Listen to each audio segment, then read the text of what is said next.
We are live. Welcome to the live stream mate poaching. This is regular mate poaching. We're going And to this is Baron Yam. This is Baron I Yam, play. and we got Red Pill Dusty Yeah, here. Red Pill Dusty. Yep. MGTOW and the win is going to show up eventually.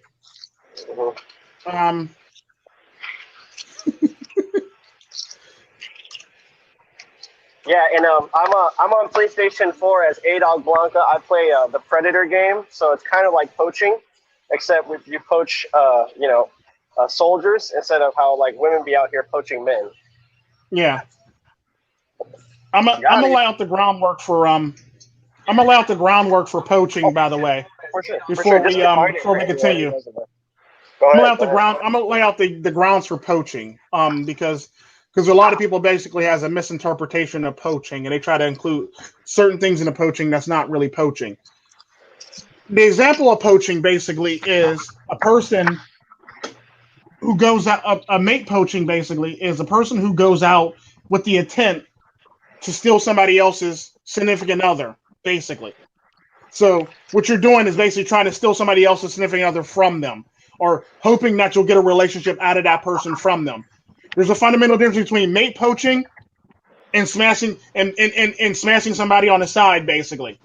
Big difference. You're not poaching somebody's mate because you're smashing somebody on the side because you're literally just trying to get the pussy and just get the fuck up out of there, basically. Or get the dick and get out of there, basically. It's typically there's no emotion that goes into it when it's mate poaching, basically. I mean, when you're actually just smashing something and going. The difference is mate poaching. There's a whole lot of emotion and there's a fantasy that goes with it. It's basically what I talk about when I talk about the women who always want to try to, get with a married man and be with that married man and try to steal that married man away from his wife. That's poaching. Smashing and dashing, not poaching. It don't matter if they're single or in a relationship. If you smash and dash, there's no emotion behind it. That's not poaching. That's the fundamental difference between poaching. Before we get started, so everybody won't be all confused and be like, well, what about this? Or somebody did this. The difference is if there's emotion involved and there's a whole entire fantasy behind it, and you want to steal that person from that person's significant other, that's poaching. If you just want to smash it and leave, or if you're a woman, do monkey double backflips and roll, that's not poaching. As long as you don't catch no feelings, as long as you ain't trying to as long as you don't see a future with that person, it's not poaching. That's the ground rules. That's the definitions. So nobody can't get confused. Don't be trying to bring no bullshit arguments in this shit. Let's go. But that's kind of interesting. You defined it kind of like. What if this? I just had to fuck with somebody. Go ahead. Go ahead. But I just had to say, but Tico, what about if this happens? I just laid out the groundwork for the rules. That's the rules basically for what's poaching and what's not poaching. Okay, well then that's the same thing with like cucking, because cucking, you like somebody was trying to argue here that like that you can be cucked and not know about it, but I think it's more like that's different. You have to actually know. You have to actually know you're being cucked.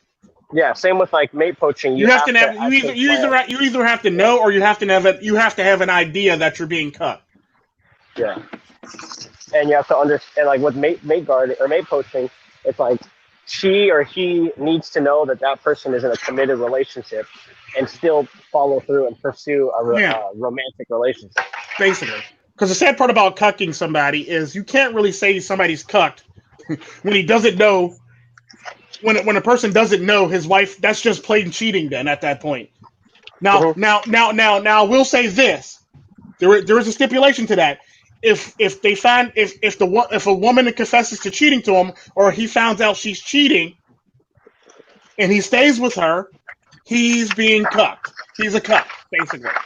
That's basically how that works. Now, if he doesn't know the whole entire time and he's living in bliss, he's not being cucked. He just doesn't know. That's the difference between being cucked or being a cuck and not being a cuck, basically, and just being cheated on.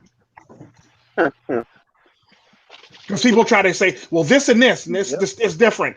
To be a cuck, you basically have to be in the same room knowing your wife is getting plowed by another man, or you have to know your wife is getting plowed by another man, period, to be cucked.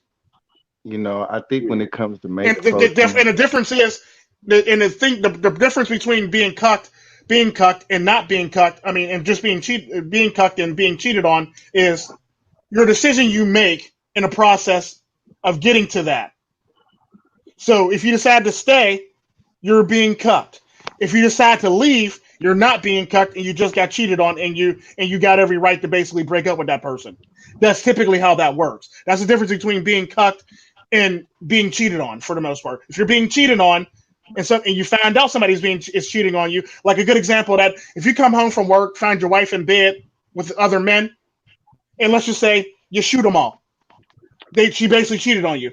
Let's just say you come home, you find your wife in bed with another person, and you find your wife in bed with another person, and you still want to stay with her, you still want to work it out. You're being cucked. Let's just say if you come home, you see your wife, she doesn't see you, you basically look at it, take pictures, walk back out, get your divorce attorney, get them involved. You're not being cucked. You just got cheated on, and you're probably going to get all the shit, and you're probably going to embarrass her if you send it to everybody, all her family members, and she doesn't want to be embarrassed. That's the problem with women. Women don't ever want to be embarrassed. So women don't ever want to be put out on Front Street. That is women's problem.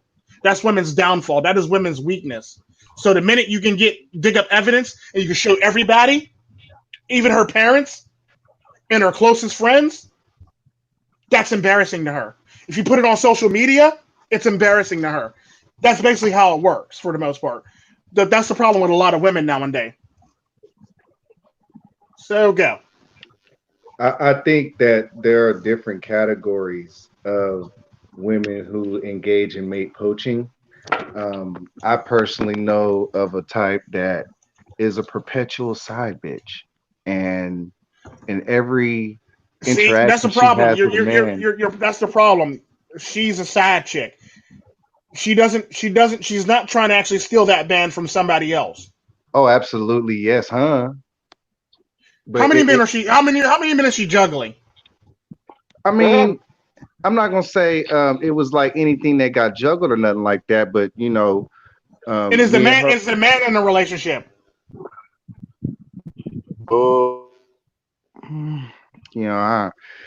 Yeah, my point exactly. She's in a relationship. Okay. He's not. That's not mate poaching. It'd be different if he's trying to take her from her man. It'd not be mate poaching. The fact that she's in a relationship and he's not, that's not mate poaching. That's an important distinction. Because just in that particular situation, it was every interaction. Whenever she got seriously involved with somebody, it was, somebody having a situation and her coming along and dealing with him in that way, and and eventually getting into something serious. This particular person did that like 2 or 3 times, and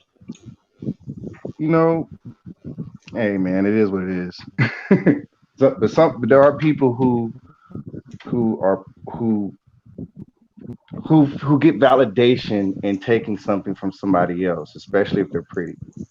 Yeah. Or especially if the woman's more attractive than they are. They take validation in trying to steal their man from them.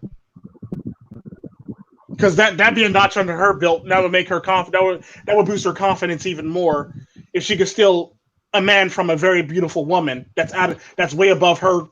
That's way out of her coverage, basically. So basically, it's the same. Let me finish. It'd be the same thing if a gay guy tried to turn a guy try to hit on a gay guy to basically get him to do some gay stuff. Basically, it'd be the same thing if a lesbian tries to steal a woman, turn a straight woman to a lesbian. Basically, it's basically the same damn thing. Basically, that all falls into the same realm of the spectrum and the same family for the most part. Because at the end of the day, it's perfectly fine for people of that type of thing to actually do stuff like that. And if you were to do something like that, you'd be shunned. But if a gay guy tries to hit on a straight guy, then they see it as right. I mean, like, wait. So how is this right? He could do it, but if I hit on somebody else's woman, or if I hit on a woman, I'm wrong. But if a gay guy hits on a straight guy and tries to pressure the straight guy into having sex with him, then he's right, and the straight guy's wrong for not letting him pursue him. Like, make that make sense to me, pimp. So there's stuff like that actually happens. Mate poaching. Yeah, mate poaching. Like a good example of mate poaching would be what's up, Adam Lynn. A good example of mate poaching would be if, like, a good example of that is when I told the story about when I was at the bar with the Coca Princess. I was sitting at the bar on right almost one stool next to the wall. Coca Princess was sitting on the inside of me, right next to the wall, basically, and I was sitting right next to her. And this woman came up and was trying to talk to me. She was flirting with me. She was rubbing my arm. She was flirting with me and everything. Now, normally, if you have a jealous girlfriend, your girl be trying to fight every damn body. Unfortunately, if you have a smart girlfriend, they basically know your type, and they know that woman's not a threat to them by any means, for the most part. So the cartel princess just literally sat there, looked at her, and just laughed and ate her food and drank her beer. So, and I'm sitting there telling this woman that I'm with my girl, and she's still trying to hit on me. Basically, that's mate poaching. The fact that I'm with somebody and she's still trying to hit on me lets you know that woman is mate poaching. We don't really talk about that a lot because we get. Because women are more likely to do it than men just are. Like they do. Women are more likely to do it, statistically way more likely to do it than men are. That's just facts. Because at the end of the day, when a woman does it, she sees somebody in a relationship. Because here's how it actually works for women. A man can see somebody in a relationship. This the best words of Chris Rock. If a man can see somebody in a relationship, and like he can see the girl that his friend's in a relationship with, he goes, I gotta get me a girl like her. Basically, is what he says. I gotta get me a girl like her. A woman will see another her friend in a relationship, and her thoughts is, I gotta get him. You see what I'm saying? That's the fundamental difference. That's how women think. Because a man in a relationship is more attractive to women than a man that is single. A man that's in a relationship and has children triples his attraction to her. Basically, she's more attractive to him, triple time more attractive than him, because he has not only is in a relationship, he has children also. That sounds remarkably like this bird, that I read about. It's called a jacana bird. Yeah, you know about that, right? Yeah, I know about jacana birds. They're actually in Latin America. Right, it's like the freaking female will literally destroy the nest and the eggs to get that male bird. Yeah, basically. That's basically women in a nutshell, jacana birds. So basically we've devolved that far with all this technology. Well, no, we didn't devolve this far just now. This has been going on for a very, very long time. This has been going on since caveman been pimping. This has been going on for a very, very long time. So this has been going on since the beginning of evolution. Wow. Hell, it was happening. It happens in the animal kingdom quite often. when a successor to the alpha male in a pride basically gets, or the troop or the government, or basically all the different terms for herds. Basically, when they get deposed, they basically kill everything, and they get rid of all the stuff that used to be the old mate, and they go with the new mate. Basically, this has been happening since before this. It is what it is. Yeah, you know what? Yeah, that's true. You know what? And there's even people in my clothes. I can't even say who they are, but like I've seen a sister go after her little sister's man and actually keep him. Yeah, and that's mate poaching. and actually kept him for 30 years, I think. Yeah, that's mate poaching. That's mate poaching in a nutshell, basically. It'd be no different than if you're dating somebody and you think and you start catching feelings for somebody else and you end up dating somebody your girlfriend's best friend or your girlfriend's sister or your girlfriend's mom or something like that, basically, and you happen to catch feelings for them and you go with them. You just got poached from your mate. You literally just got poached from your mate. And that's typically how that works. And a lot of people always miss this. And a lot of people don't seem to understand how that works. You basically just got mate poached. Dude, if you think about it, like women were the first pimps. Huh? Women were the first pimps. Women were the first what? That role was probably crafted by a woman first, and then it was given to a guy later, like handed on down. Well, no, because I think no, because the sad part about that, there is a term that's used, and Chris Rock used it basically with when in one of his comedy shows when he said his wife said, "I'm going to the bathroom." And he goes, "Okay, honey." She goes, "No, we're going to the bathroom," like because she doesn't trust her girlfriend at the table, basically. You see what I'm saying? So in all technicality, that's a woman's. That's actually women mate guarding at that point in time because they don't trust that woman at the table because they know that woman at the table because they know female nature. So that mate guarding is a form. Mate guarding is a form of protecting your mate from being poached for the most part. And then you have to look out for the guilt trip that comes with that, where they'll make it seem like you're the reason that they don't trust you, but really they're just mate guarding. You have to look out for that. Like the sad part about mate. No, see the sad part about mate. The sad part about that is it's not even the fact that they don't trust you. It's the fact that they don't trust the other person. That is typically how that works. Like and the sad part about that is a woman trusts her man, or a woman trusts her man more than she trusts her best friend. You see what I'm saying? Because if anybody's going to do anything stupid, it's going to be her. It's going to be her man. I mean, it's going to be her best friend that's going to do the stupid shit to steal her man. Basically, that's typically how that works. Just you do it. You give it to him. And it's not a new phenomenon.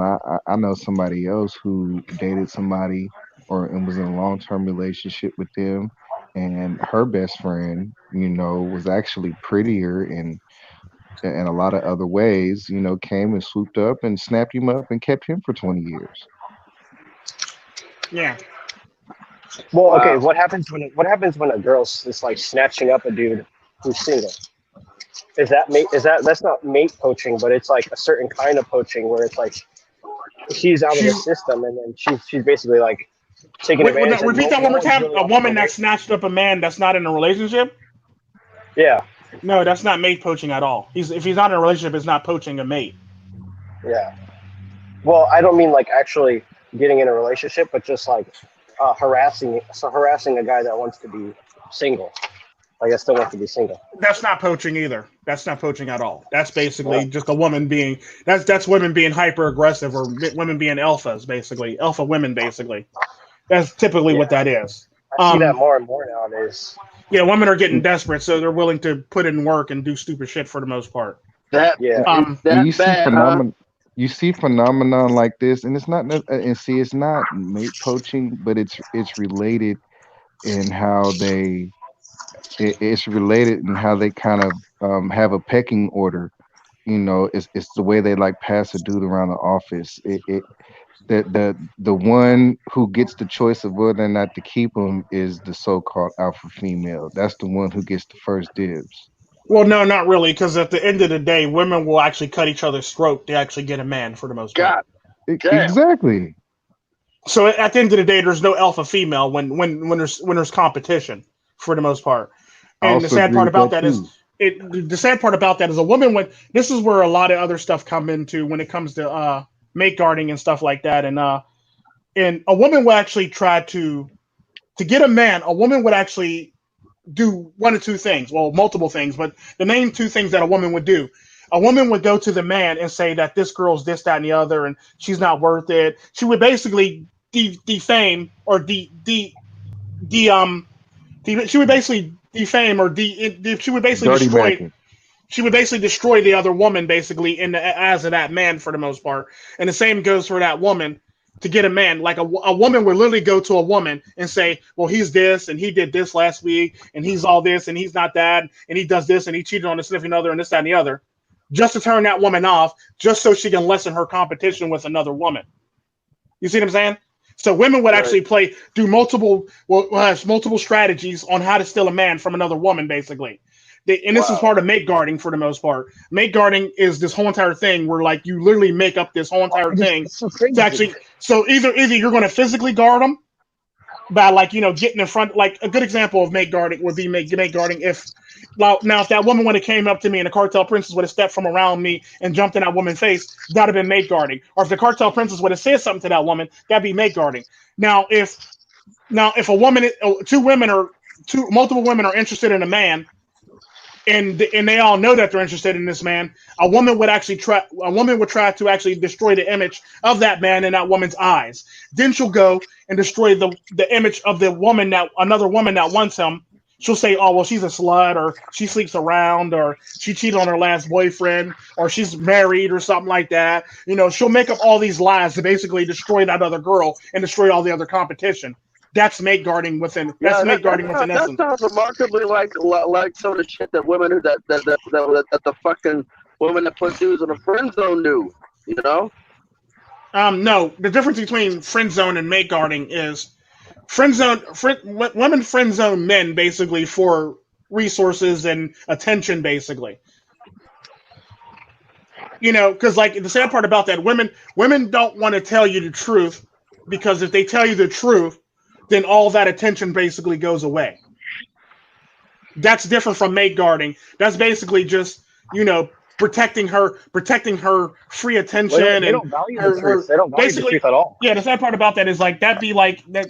Her doing that is basically protecting her attention, her free attention, her shoulder to cry on, her free whatever you're giving her, basically. Let it be money, attention, validation, attention, her emotional tampon, all that shit, basically fixing her shit.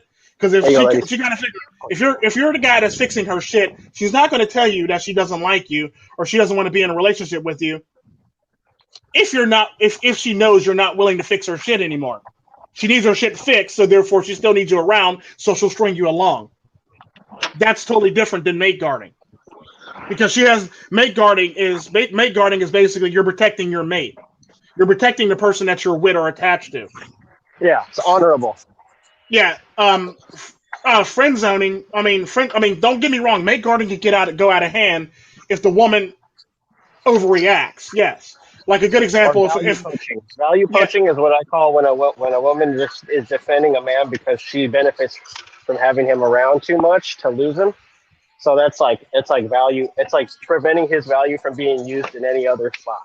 Yeah, basically that'd be a nice new term for that. We'll call that value poaching, basically. Yeah. If a woman, basically your value to a woman, your woman's willing to lie to keep the value that you provide to her. Lie to you, lie to everyone else.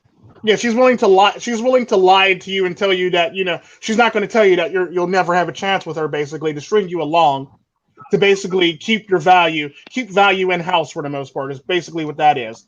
I like that term, value poaching.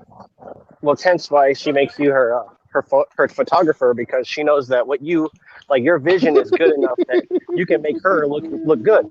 Yeah, basically. But she can't look good by herself. Basically. You're a photographer. I love that one. I'm gonna use that. You should, because it's true. Sad, but true. I mean, that's exactly what it is, man. And what's up, Lord Sosa?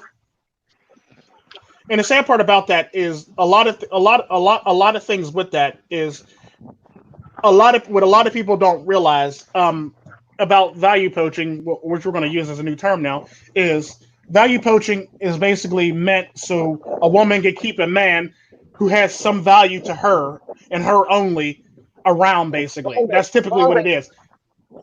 So what that means is, like, you know, the man that fixes your car, the man that can fix your shit, you know, the man that you know, like, because men have multiple. I mean, the sad part about that is women will keep a man around if he has value to her, basically. Leave it on the bench. And she can get it from him for free or cheap, basically. She can get something from him on a cheap or for free. You say you want me to leave it on the bench? She's willing to keep that man around for the most part until she finds a man. Like, a good example, if she can get something from a man for cheap, she's going to look for a man that she can get the same service for free. That's the only time she'll trade up or trade out that man, basically.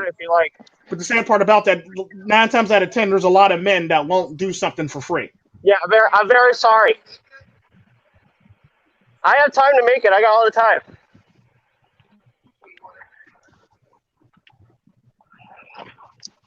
The sad part about that. Well, no, because to actually answer your question, Lord Sos, actually that's false right there, because for the fact of the matter is, a woman is willing to steal. Another woman is willing to steal another man. A woman is willing to steal another woman's man if he's in a relationship. He doesn't even have to be dominant. It's the fact that he's actually in a relationship and he has kids that makes him more valuable to that woman. If you do like That's typically how that works. Should burn off everything. So, very sorry. I'm very sorry. I'm really sorry. Damn, Yam. I had to mute you. Sorry. But yeah, typically when you actually do something like that, you basically when you do something like that, basically a woman is willing to take another woman's man if he's in a relationship in it, or if he has kids, because he's seen as a value man to her for the most part. Because why he must be good if he's in a relationship. He must be good if she had children with him. He must be good if. So you're saying it's pre-selection? It's not pre-selection for the most part, as much as it can be pre-selection, because at the end of the day, a good-looking man can be passed over for a more valuable man for the most part. Because I've seen good-looking men get passed over. Like I got there's good-looking about the COVID science. There's a lot of good-looking people. Like, a good example is my one friend.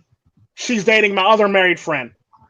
Now, there's a lot of good-looking men who make more money than my friend here. Matter of fact, there's a guy who's basically like damn near model status, who owns a large amount of properties, a large amount of parking lot spaces, basically, and he owns a lot of property in downtown Pittsburgh.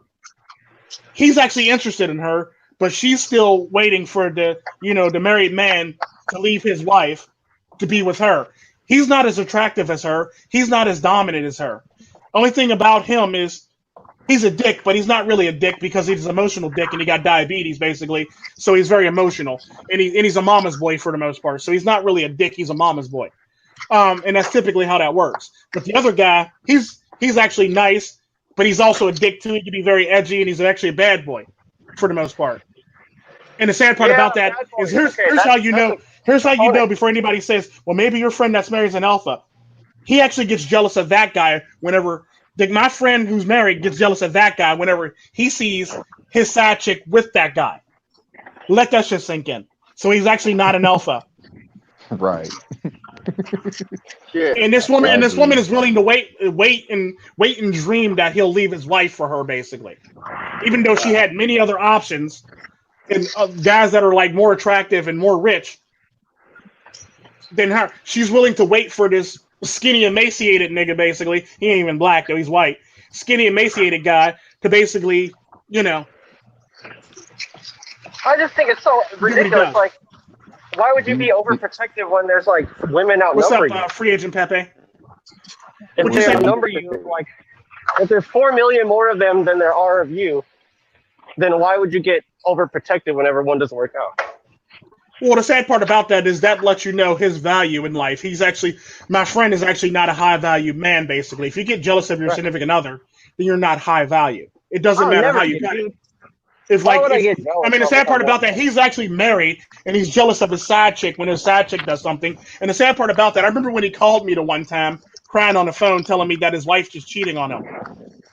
But he's cheating on his wife for many years, and he just found out his wife is cheating on him not too long ago.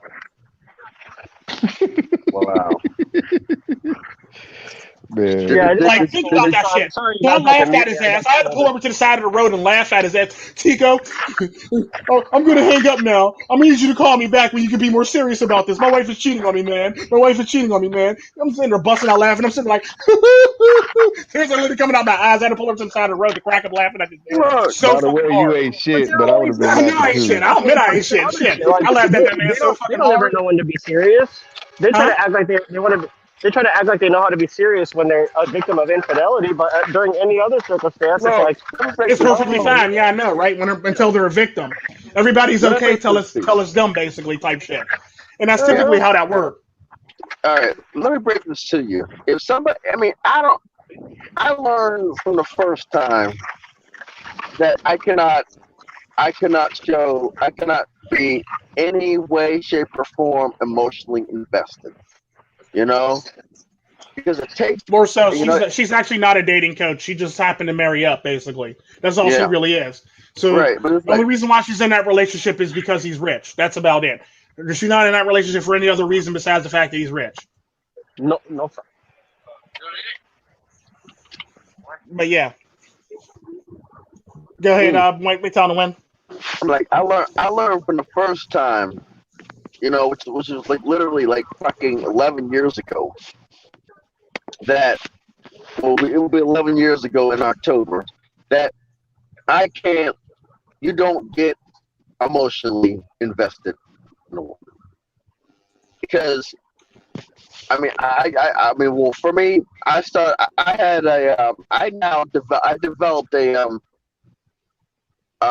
freaking trial period, you know, a 90-day trial period, and you still got to get the 90-day trial period, and then you got to get the extra days to get to the union.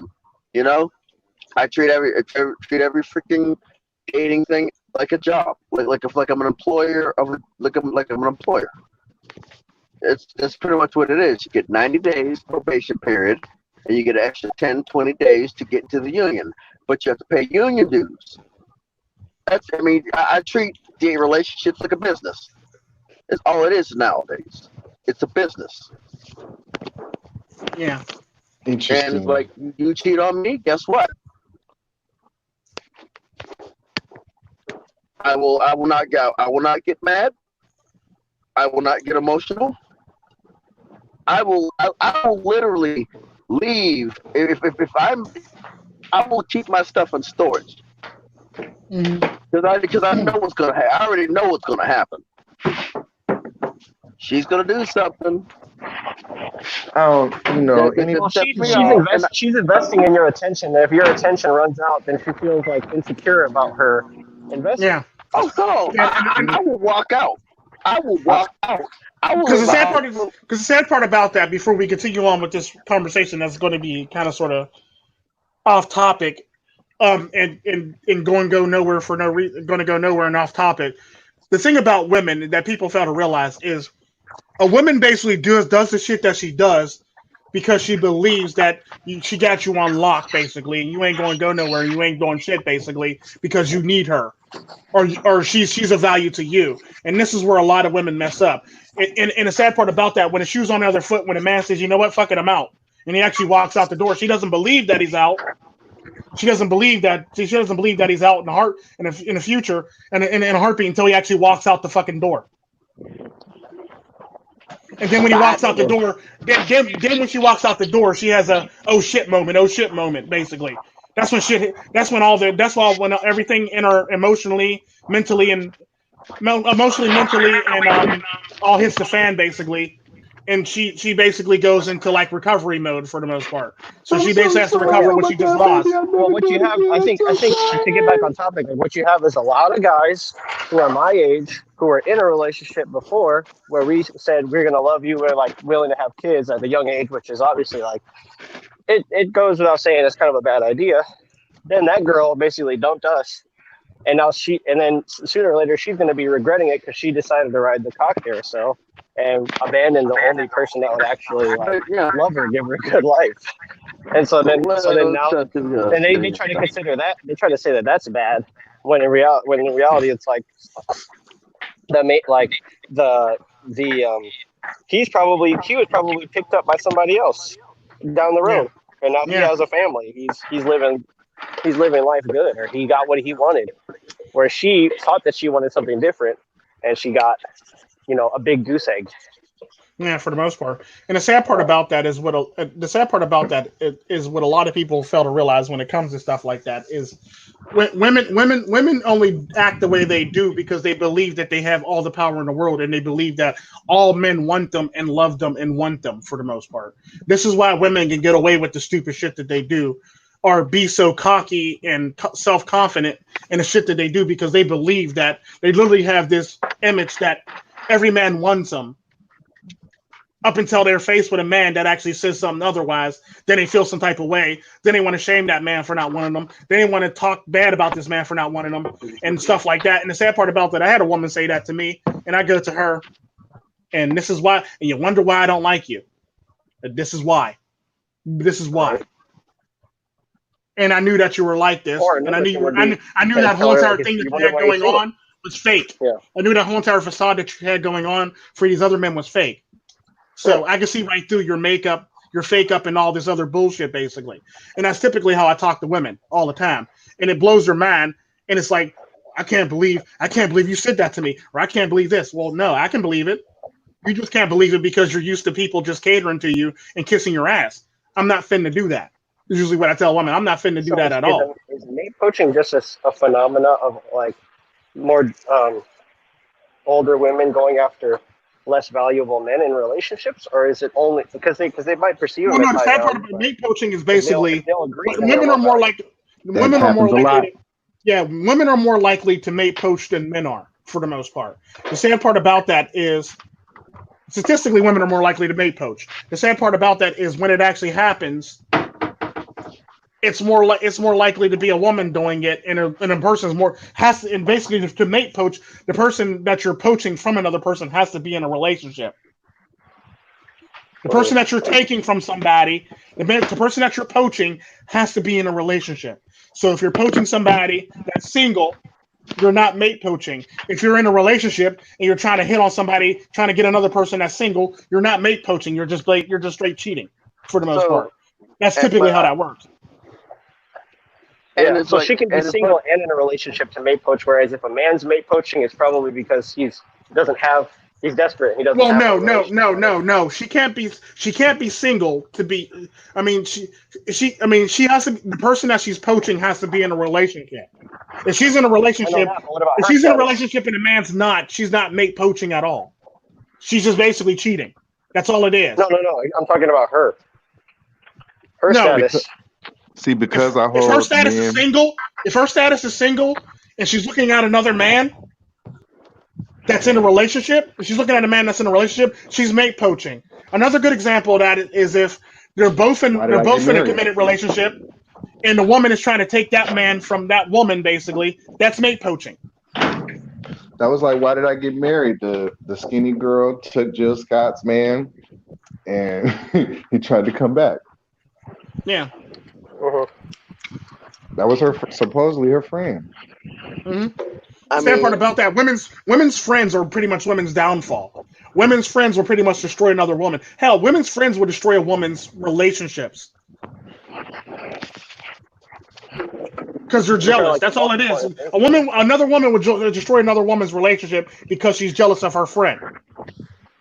Like, think about that shit. Women are always jealous of their own friend. Hell, sisters are jealous of sisters if you let them get out of hand for the most part, and that's typically how that works. That's how bad women are. They can be jealous. Hell, women can be jealous. Women can be jealous of their own family members. Let it be mother and daughter, or let it be best friends. Let it be aunt and niece, or sisters. Let it be, like women. Women are really jealous of other women for the most part. If they're in a relationship, the only they girl that basically want every. It's kind of like this. The famous quote is the only women that be jealous of a man would be like the older ones that never had kids, or or successful relationship, then they'll be jealous that a man's happy in their same position. You know, like Yeah. at the same Well, the sad part time in about their that, life, that's not mate he's more poaching. satisfying. Well, the sad part about that is they're both single and they haven't had a successful relationship, and a man's happy and a woman's not happy in her current position. Then that's not mate poaching. That's just some other bullshit, basically. What I'm trying to say is, women are more likely to destroy their best friends' relationships because they're jealous of their best friends.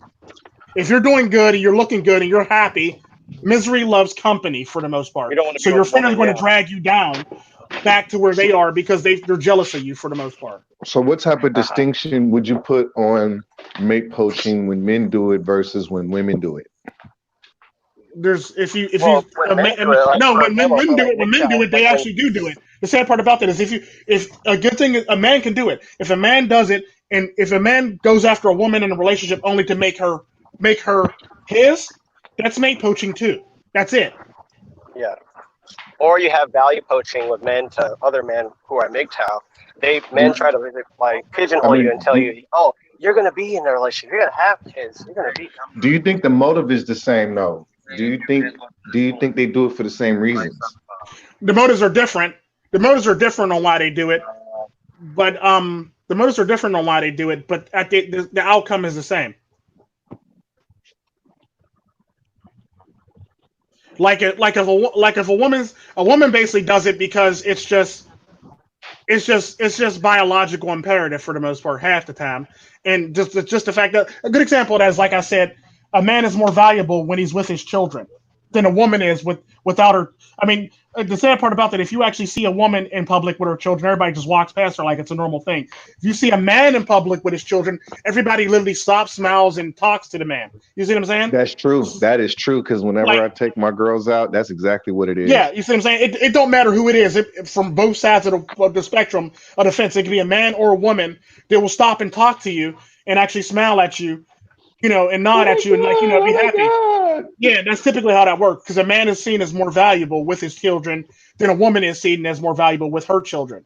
Like, man, can I buy my kids an ice cream cone, bitch? Yeah, and that's the sad part about that and that's what a lot of people don't realize. Like, a man is valuable when he has children. A man is very valuable when he has children. Hell, if a man has children, if a man has multiple children, he is highly valuable. There's a lot of these women that can date a man with multiple baby mamas, basically. What's the premise for that? I mean, not that I'm disagreeing with you. Because it's valuable to them. It seems that way. It basically goes back to evolution, basically. Hey, I'll let you say something after this. Let me finish. Right. The problem with that is it goes back to the evolution, basically. A man who has multiple children is seen as high value, basically, especially if he has a lot of children. It'd be the same thing as if a man in a nigga around the neighborhood, basically, has smashed almost half your neighborhood. If he smashed half the neighborhood and all the women are talking about him, he's seen as a high value man. He doesn't have to be the most attractive man. The fact of the matter is he had game and he's smashing all these women. So obviously you want a piece of that now. That's typically how that works. The same thing goes for children. If a man has if a man has multiple baby mamas, he's seen as higher value because obviously he got some good gene stock, basically. It's typically how that works. You know what I mean, Los? I mean, Rip Hill Dusty? It's because I do have multiple baby mamas, and it is joked about as if it's not a desirable thing. Yet, every person, even though my baby mama notch got higher and higher, nobody stopped approaching me. Nobody stopped trying to court me. Yeah. Nobody stopped flirting with me. Because None you're of seen that. as high value, basically, because you They have would actually multiple baby laugh. mamas. How many kids you got? And I tell them the number. They'd be like, oh, you've been busy or something, and then it never deterred them like it would deter. No, it never does, because the fact of the matter is that many children basically lets them know that you're valued that much, basically, for somebody to want to have children with you. You see what I'm saying? That's pretty much the pinnacle. That's pretty much the pinnacle of a man. Go win. Now That's sad, man. That really is, because it's really not nothing. To a woman, that's the pinnacle of a man, basically.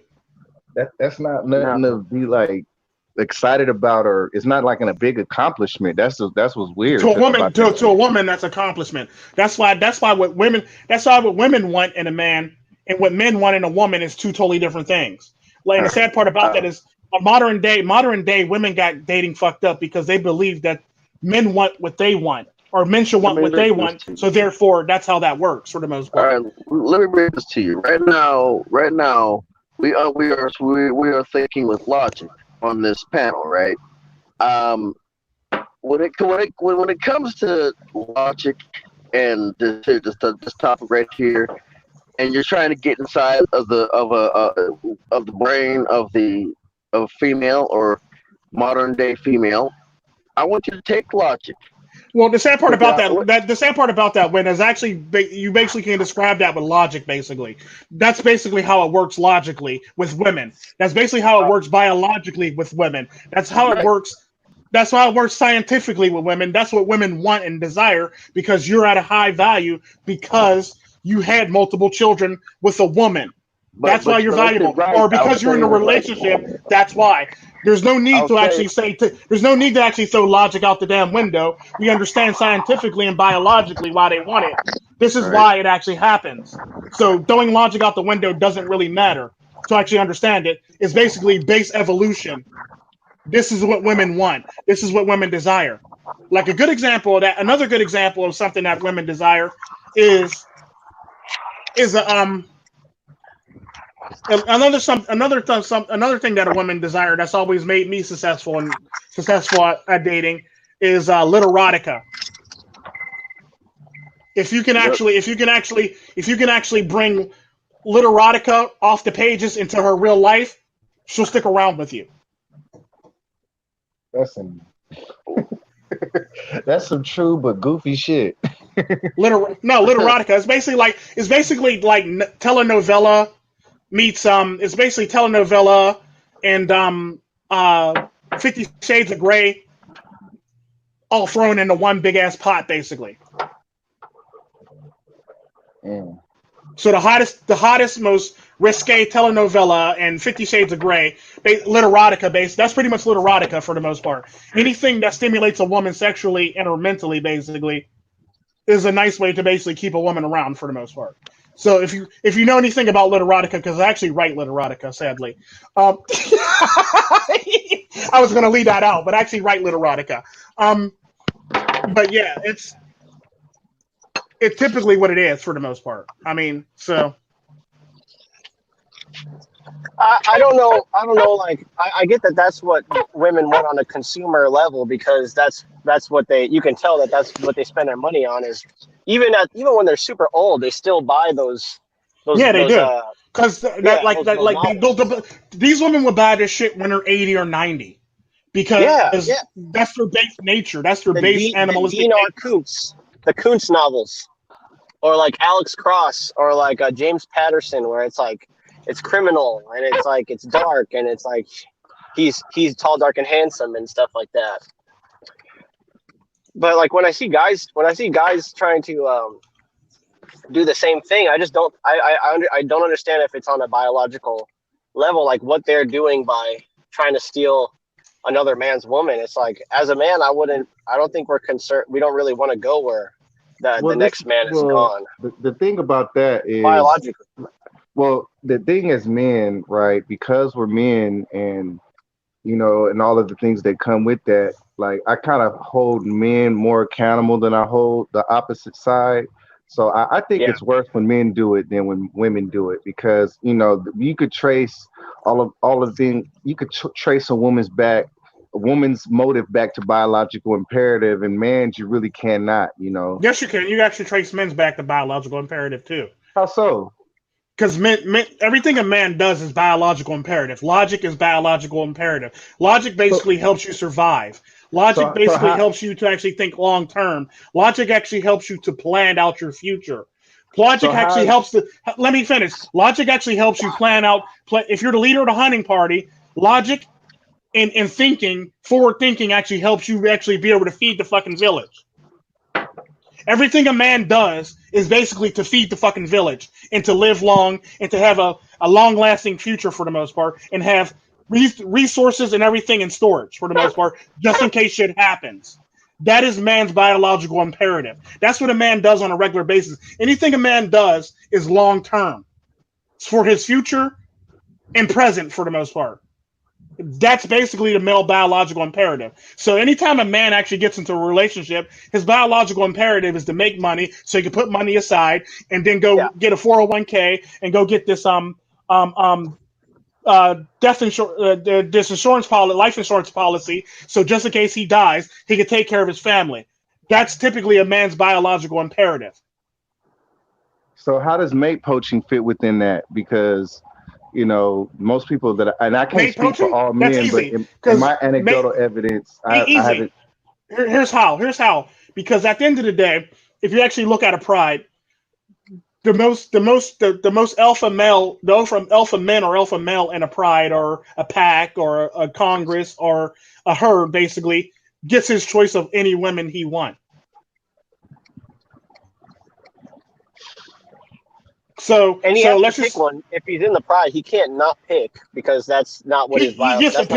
He doesn't just have to pick one; he can pick multiple. So if a new pride leader basically takes over the pride, and you were the beta line basically with your mate, and he decides to take your mate as his own mate, you just lost out on your mate because his genes are going to go on and your genes aren't. Or you're going to get the choice of other women, basically. Yeah.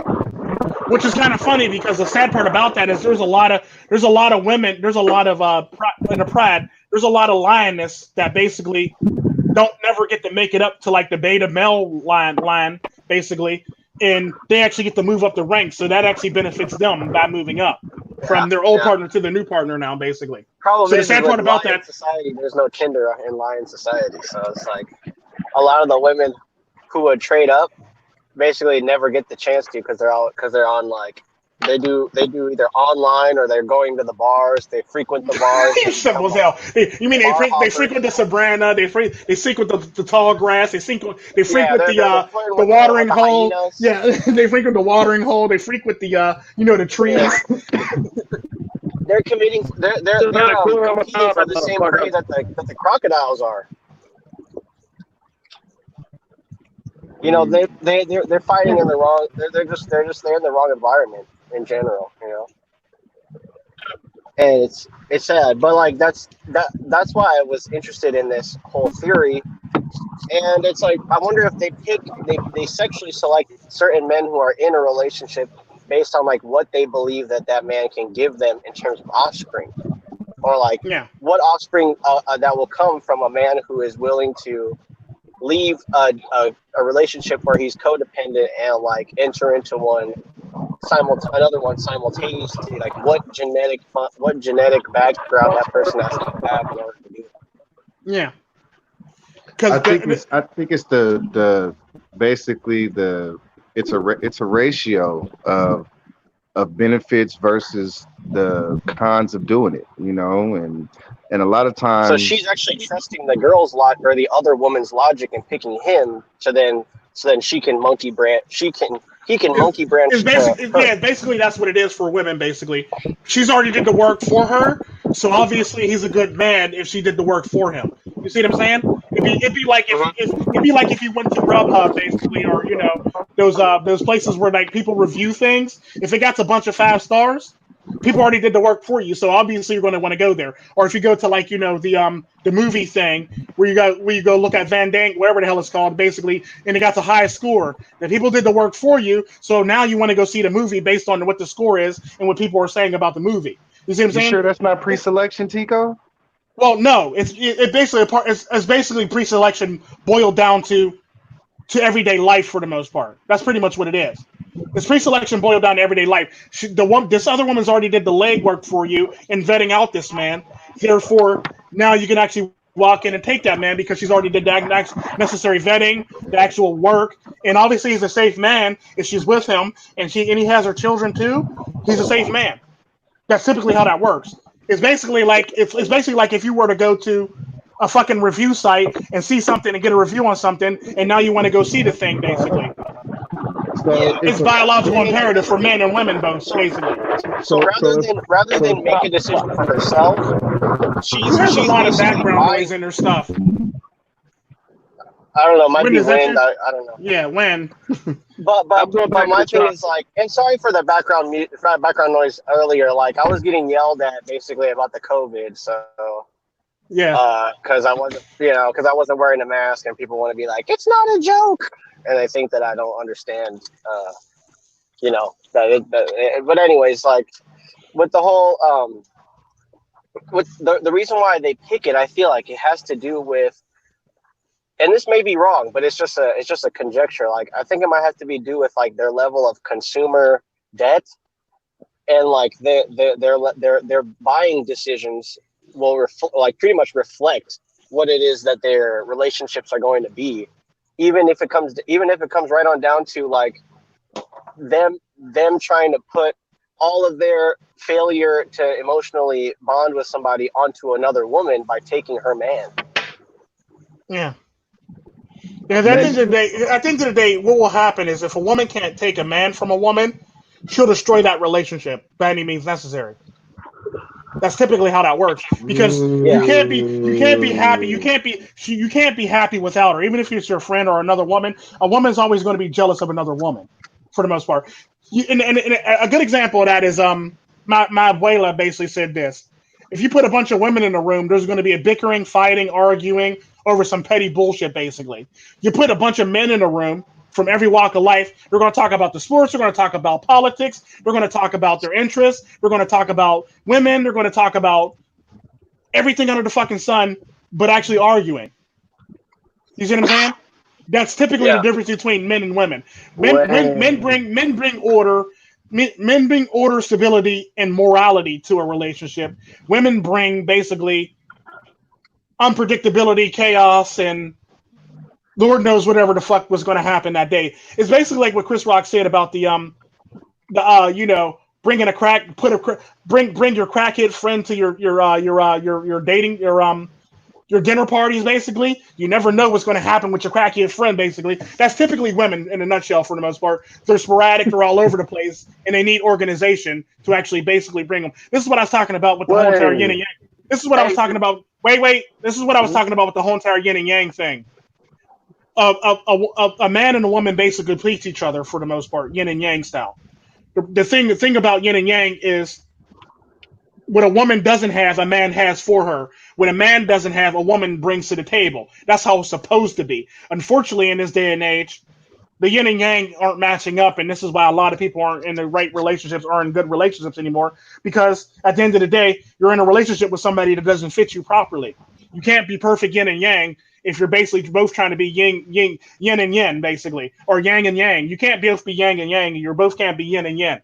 If you don't match, you don't match. That's why you're not working out. That's why your relationships are not working out. It's that simple. Yeah, I mean the dysfunctionality comes from the way that men are painted. They have to work honest, like work an honest job to earn the amount of money that it takes to take care of a woman, but they can't have that personality. They got to be the bad boy. Well, the sad part about that is they don't necessarily have to work an honest job. They can be criminals and actually get money. I know a lot of women are dating big time drug dealers. Don't really care about the future because all they care about is the immediate and what they got now. But the sad part about being a drug dealer is if the police come knocking at your door, all the stuff that you got, all the stuff, it don't matter what it is. All the stuff that you own is coming out the door with them.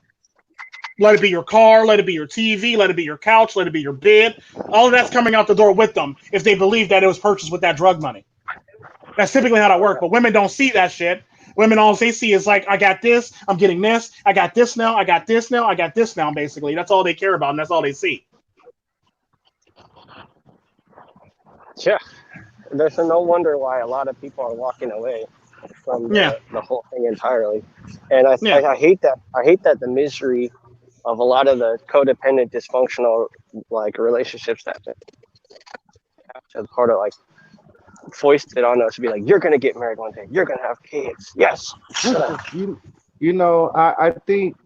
What do you guys think about the actual execution of the mate poaching process when it's basically like a silent poly?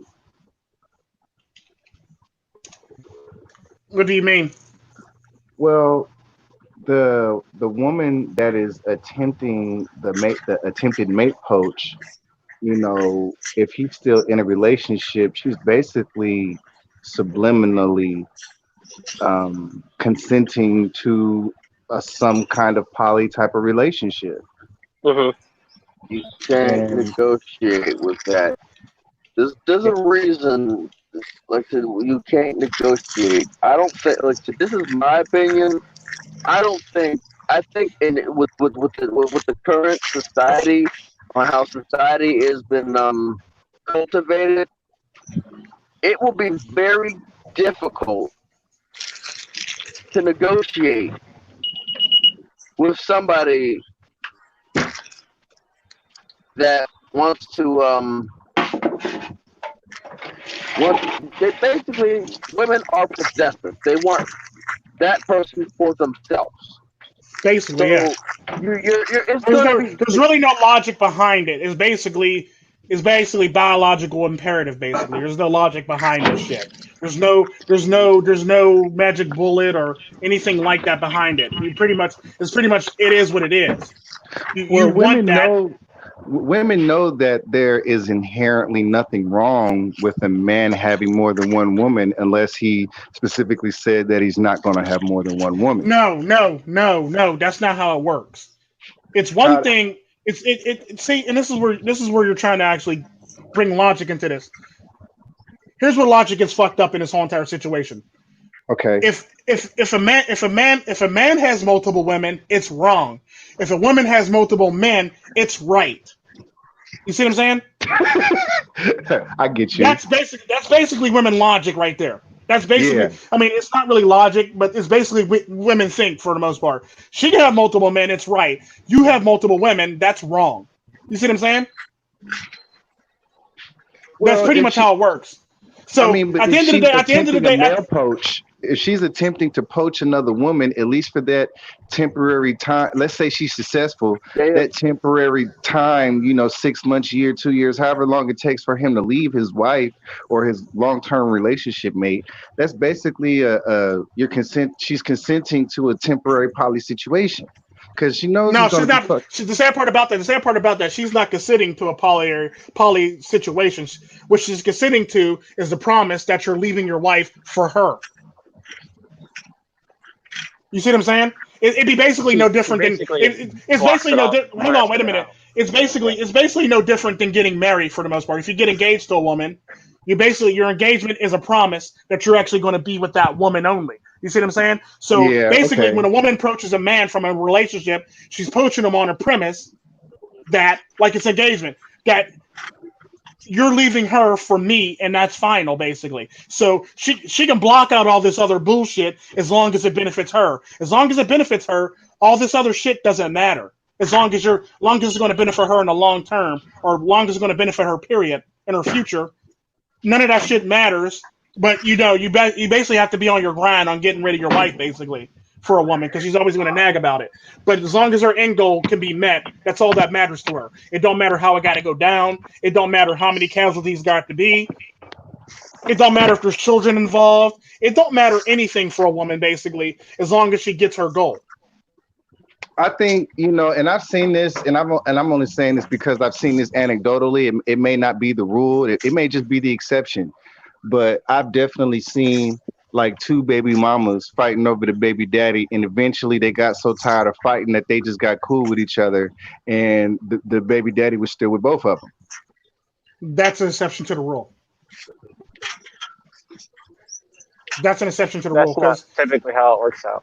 That's not typically how it works out. They're always going to fight each other over the shit for the most part. Because there has to be a competition, because a woman has to feel like she's actually winning 100%, if you know what I mean.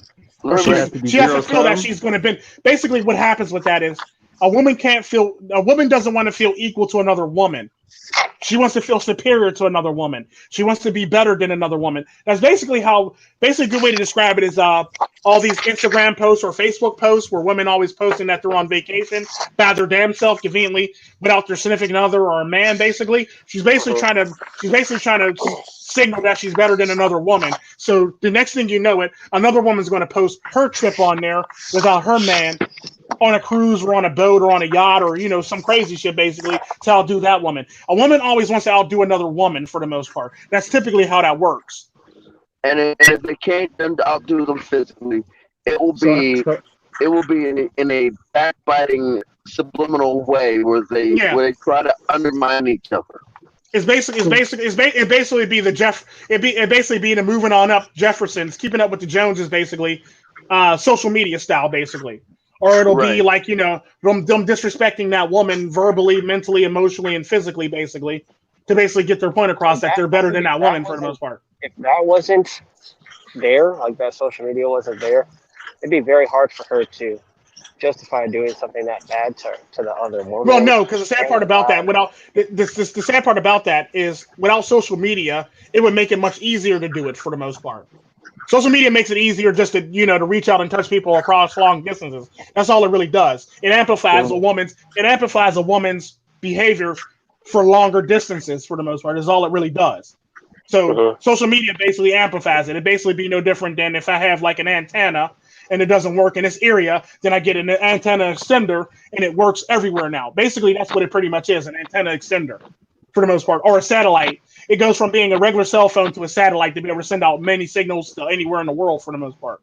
That's typically what social media does for women. So they're able to send out they're able to signal that they're better than every woman via the whole throughout the whole entire world, basically. So they get to compete with a woman in India, they get to compete with a woman in China, they get to compete with a woman in Bangladesh, they get to compete with a woman in Canada, they get to compete with a woman in Latin America, they get to compete with a woman in UK or Europe in general for the most part. That's all social media really does. It amplifies their ability to compete with the world for the most part. That's all it really is. So the sad part about that, if we didn't have social media, you're saying is they're already doing that. But they're already doing that, but they're doing it on a massive scale now. The thing about it, without social media, it was easier to hide. You see what I'm saying? Because nobody knows your face and nobody knows your shit. Now the sad part about that, you know, the saying, the internet's forever. That's pretty much what that means. Internet's forever. But hiding's no longer necessary. No, it's not the fact that being able to hide is you're unable to do for the most part because everybody's going to know you for the most part because the internet pretty much puts you out there. So a good example of that is a woman who works at there's a story about a woman that worked as a master mechanic, and she was saving up enough money to finish off her school so she can actually so she can open up her own shop. The sad part about that is she became an OnlyFans girl, and she started making money on OnlyFans. Well, she lost her job as a mechanic, a master mechanic at the shop that she was at because the shop didn't want to be seen or known because of that image. Basically, they didn't want customers coming in and being put in a situation where they'd be liable because that woman's being hit on by her fans for the most part. That's typically how that works. So they fired her. So like I said, the internet's forever. It's out there. She put herself out there. Now she's upset because her employer found out that she actually does this. But her employer doesn't want to be attached to that legally, and they don't want to be attached to that. They don't want to be liable for that shit, basically. So if a man that's on her OnlyFans page basically sees her at the shop, that creates more problems for the actual job. It creates problems for the woman. It could also create problems for the actual job too that she works at because now they're liable if anything happens to their employee while she's on the job. So if somebody gropes her and she gets injured on the job, now that's a liability they got to pay for. If somebody does something to her, or if something happens to her on her way to work, or if something happens to her at work, or something happens to her and she gets the wrong attention, and it actually paints the garage in a certain light. They don't want to be legally liable for the shit that she basically brought on them, basically. And the sad part about that is because of who women are, they believe that they shouldn't have to take responsibility, and they believe anything they do is right, and the job should have to suck it up. When in fact, the job doesn't want to take that on. The job doesn't want to take that on, the liability on. They don't want to take on the risk, basically, nor do they want to take that on legally. Yeah. If it legally affects them negatively, or if it liably affects them negatively, the job's going to get rid of you. Period. For the So most much part. baggage. And It's like a hell of a- you know what I find? You know what I find funny? That a lot of fans, what's it called? Only fans or fans only? What is it called Whatever again? it is, it doesn't matter. It's the same damn thing to me. I really don't care. It has caused so many people to lose their jobs. Oh yeah, definitely. A lot of women lost their jobs on these fan-only stuff. Hell, a lot of women lost their jobs because of Facebook posts or Snapchat posts, basically. YouTube. Like I've seen YouTube. Yeah, a lot of people lose their jobs because of YouTube. Yeah, so like it's one of them things where like when people ask me, well, I don't understand why he's hiding his face because he shouldn't be worried. He's a MGTOW, right? No, he's MGTOW. The reason why he's hiding his face is because the backlash that he's going to get he's going to lose his job, because if you ever pay attention to human resource, there's mainly women, and they do the hiring and the firing for the most part. Right, and it's like if basically all it is like if you do not conduct yourself in a professional manner according to your job, of course you're gonna lose it. But, yeah, and the sad part about that, your job doesn't want the liability of you.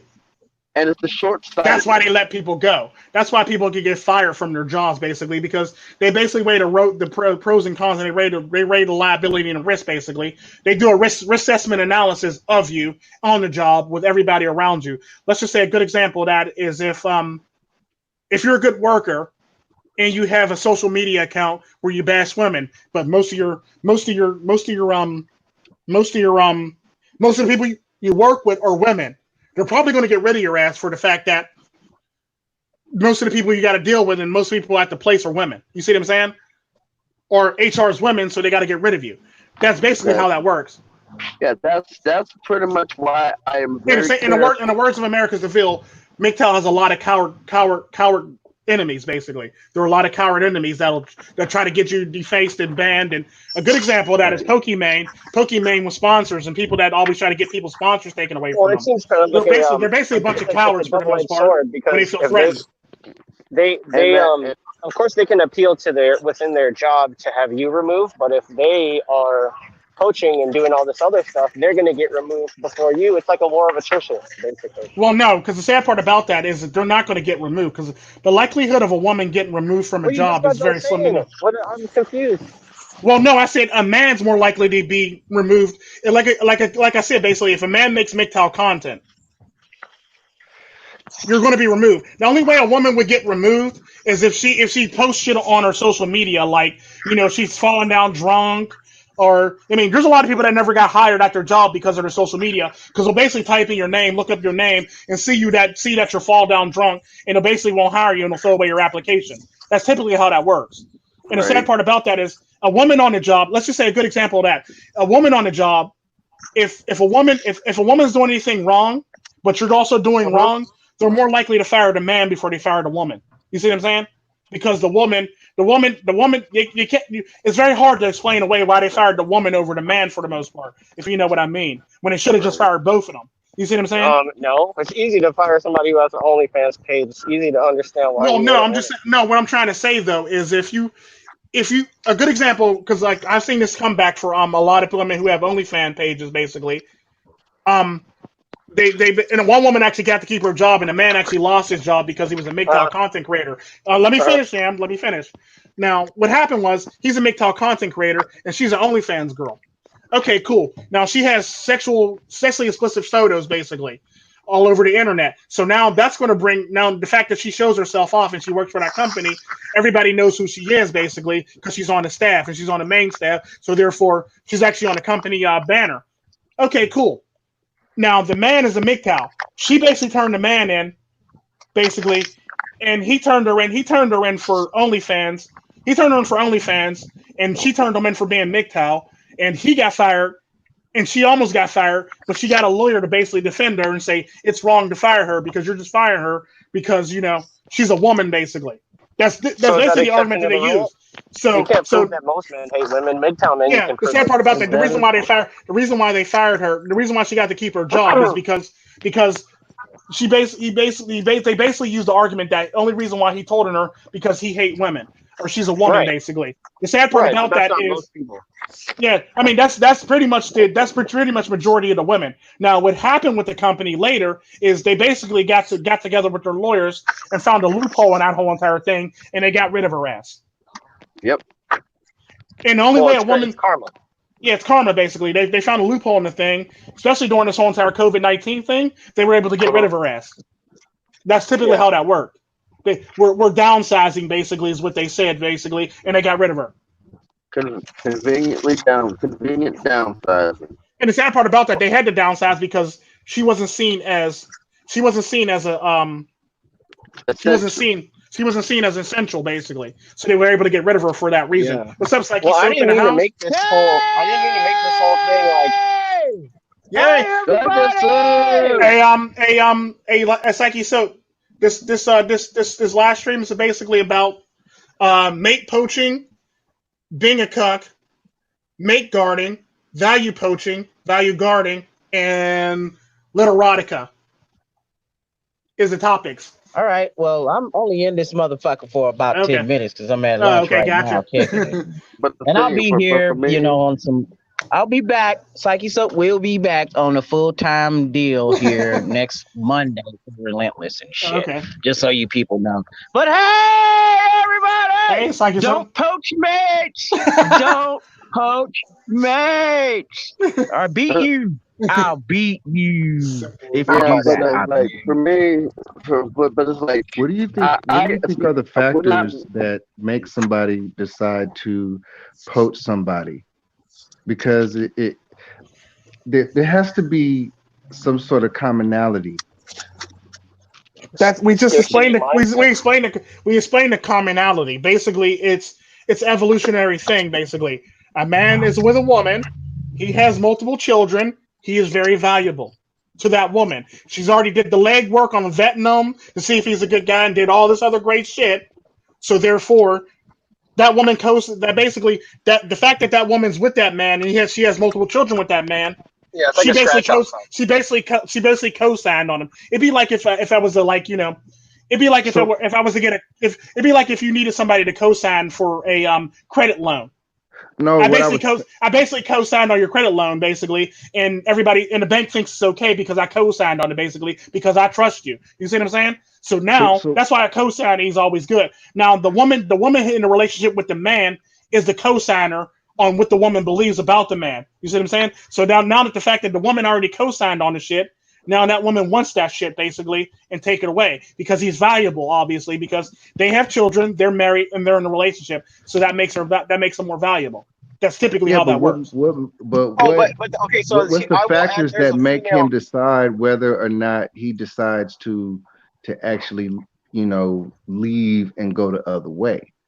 A man is only as faithful as his options, or only as faithful. Like a good example, if his wife looks good and he's still being, if his wife is doing everything that she needs to do, then whatever his option is ain't shit for the most part. If his wife's not doing what she needs to do and he has options, he's probably going to leave. There's a decent probability that's going to leave. But the sad part about that, men are more likely to turn down extramarital affairs than women are. The only reason why they say women are more likely to turn it down because women actually get approached more than men do. But the sad part about that, if the right man at the right time shows up for a woman, or if the right man shows up, period, she's going to cheat on her husband. If a man's wife is doing everything that she needs to do to keep her husband, no matter what the option is, he's going to stay around in his relationship. You see what I'm saying? That's typically how that works. A man's more likely to stay around in his relationship if his woman's doing all the things that she needs to do as a woman, basically. Well, it's just like when you're working. If a man leaves and then it's only just a workplace full of women, nothing ever gets done. They tear each other apart. and they complain about fashion and a bunch of stuff. But the reason, like, a lot of women in the workplace will keep a man around because he makes it so that everybody is actually doing work. And actually, he keeps like them what's all happening alive. now. Basically, like I said, men keep order. Men keep order and morality and So you can resemblance, find basically. a MGTOW men, but your company's gonna go bankrupt. Yeah, literally. I've motherfucker, this shit is done. This shit is back to Bug House. You know what I'm saying? Because I've seen how it was before I got here. Yeah, because I've actually worked at places where I worked there for a short period of time, then actually quit, and a place ended up going under. Because I actually kept, despite the fact that I wasn't really a high-ranking person, I basically kept morale, and I basically kept morality, and I kept morale up. I kept morale up, and I kept resemblance of organization up, basically. Despite the fact that we had supervisors that it was their job to do so, I was the one that actually kept all this shit up for the most part. So basically, everything fell apart because I left. Yeah, misery loves company. More. Yeah. Hey, everybody! Sicnce loves people. No, I hate don't. to think. I hate to think it's that simple, man. That shit. Because like, even though it is that simple, you know, when it's explained that way, I mean, it's hard to argue against that. Well, I basically explain it simply like that, so there won't be any arguments about it for the most part. I can do it all complex, but sometimes I just don't feel like explaining it. I don't feel like being complex about it, then have to break it down in the middle, then have to break it down for dummies, basically. So I basically just break it down at the lowest common denominator, or the lowest, well, I boil it down to its core, basically, to explain it to people, to make it that simple so they can actually understand it. And of course, there's some stuff that you're not going to want to hear. Like, I just heard this new term and I wanted to bring it in, not knowing that it was going to be like as long as it turned into. But hey, we made it a good topic, and I mean, like, if you listen to it and you got some out of it, that's the reason why I brought it. I didn't bring it just so I could like stir up controversy or try to get some women who's listening to think that I hate women or something like that. It's just something I noticed. And being a MGTOW, you notice these things just like you would notice it, or talking about the red pill. You notice something because everybody else is okay with just going along with the program, and they won't ever pick blinders on. Basically, they with the blinders on, and they can't, and freaking with a with a freaking brace on their neck, so they can't even turn their head and keep their head on a swivel. Yeah. You know, now that I think about it, where the place where I've seen mate poaching happen the worst is at the plantation. The plantation. Definitely at the plantation, of course. I see it a lot in churches too. Yep, Nigel Thornberry. No, I've seen it on the job. I've seen it on the job with women who date their founder significant others on the job. But the sad part about that is, yeah, and the sad part about that, I'm gonna explain all the definitions for all the terms that I got in the description box below. Mate poaching is basically value poaching too. I got that one in there too. Mate poaching is the act of taking somebody's significant other from them, basically. Let it be married or in a relationship. If you're single, you take somebody's significant other and you go after somebody's significant other in order to actually keep them for your own. That's mate poaching. That's pretty much the definition of mate poaching, boiled down to its basis core, basically. If you're single and you go after somebody in a relationship in order to actually make them yours, make them yours and have a relationship with them or a future with them or some type of dream or future with them, you're basically mate poaching. Now if you're dating somebody just to get some pussy or some dick, basically, that's not mate poaching. You're basically, there's no emotion, there's no future that you see with that person. You're basically smashing and dashing for the most part. That's the difference between mate poaching and smashing and dashing. I'm Tyrone, and I'm gonna fuck your wife, long dick style. I'm gonna get out of here, fellas. Peace. See, that's basically set. And the other term that's always confused is being cucked. If you're being cucked, you basically have to know that your significant other is cheating on you for the most part to be cucked. You have to have an idea that your significant other is cheating on you, or you have to be in a room letting your wife get banged by another man to be cucked. At the end of the day, to basically boil down being cucked, basically, if you walk in and see your wife cheating on you, and you decide that you want to work it out, you're being cucked. If you walk in, see your wife cheating on you, and you walk out without saying anything, you want to get a divorce, and you use the evidence for evidence, you basically weren't cucked. You're basically just being cheated on. So if basically being cucked is a man in a relationship who knows that their wife is cheating on them, or knows that their wife has cheated on them, and there's a high chance that she's going to cheat on them again, you're being cucked. If you're in a relationship and you catch your wife cheating and you leave her, you're not cucked. You basically just been cheated on, and you made a proper decision to leave. That's basically being cucked. The second term that's been brought up in this lovely live stream is mate guarding. Mate guarding is basically the act of basically stepping in front or trying to protect your significant other, or somebody that you basically see yourself with in the future from another woman or another man, basically. So it's the act of, any type of espionage to either the woman or the man, basically, to destroy the other person's character of the man. Like a good example of mate guarding from a woman, basically. If a woman mate guards a man, if two women are interested in a man, and they both know they're interested in a man, that one woman would actually go to that man and tell that woman that this woman ain't shit, she cheated on her husband, or she's married and she's trying to hit on you, and this, that, and the other. She's basically trying to espionage, sabotage that woman for the most part. The same goes if she says that to a man. Now the same goes if she goes to that woman about that man to basically destroy her chances of being with that man for the most part. She'll go to that woman like, well, he's actually married and he has kids, and I found out that he's cheating on his significant other and this, that, and the other for the most part, and he's never going to leave her. So now you don't put the doubt in that woman's mind that man will never be with her, so she can actually go and be with that man by herself with no competition impeded.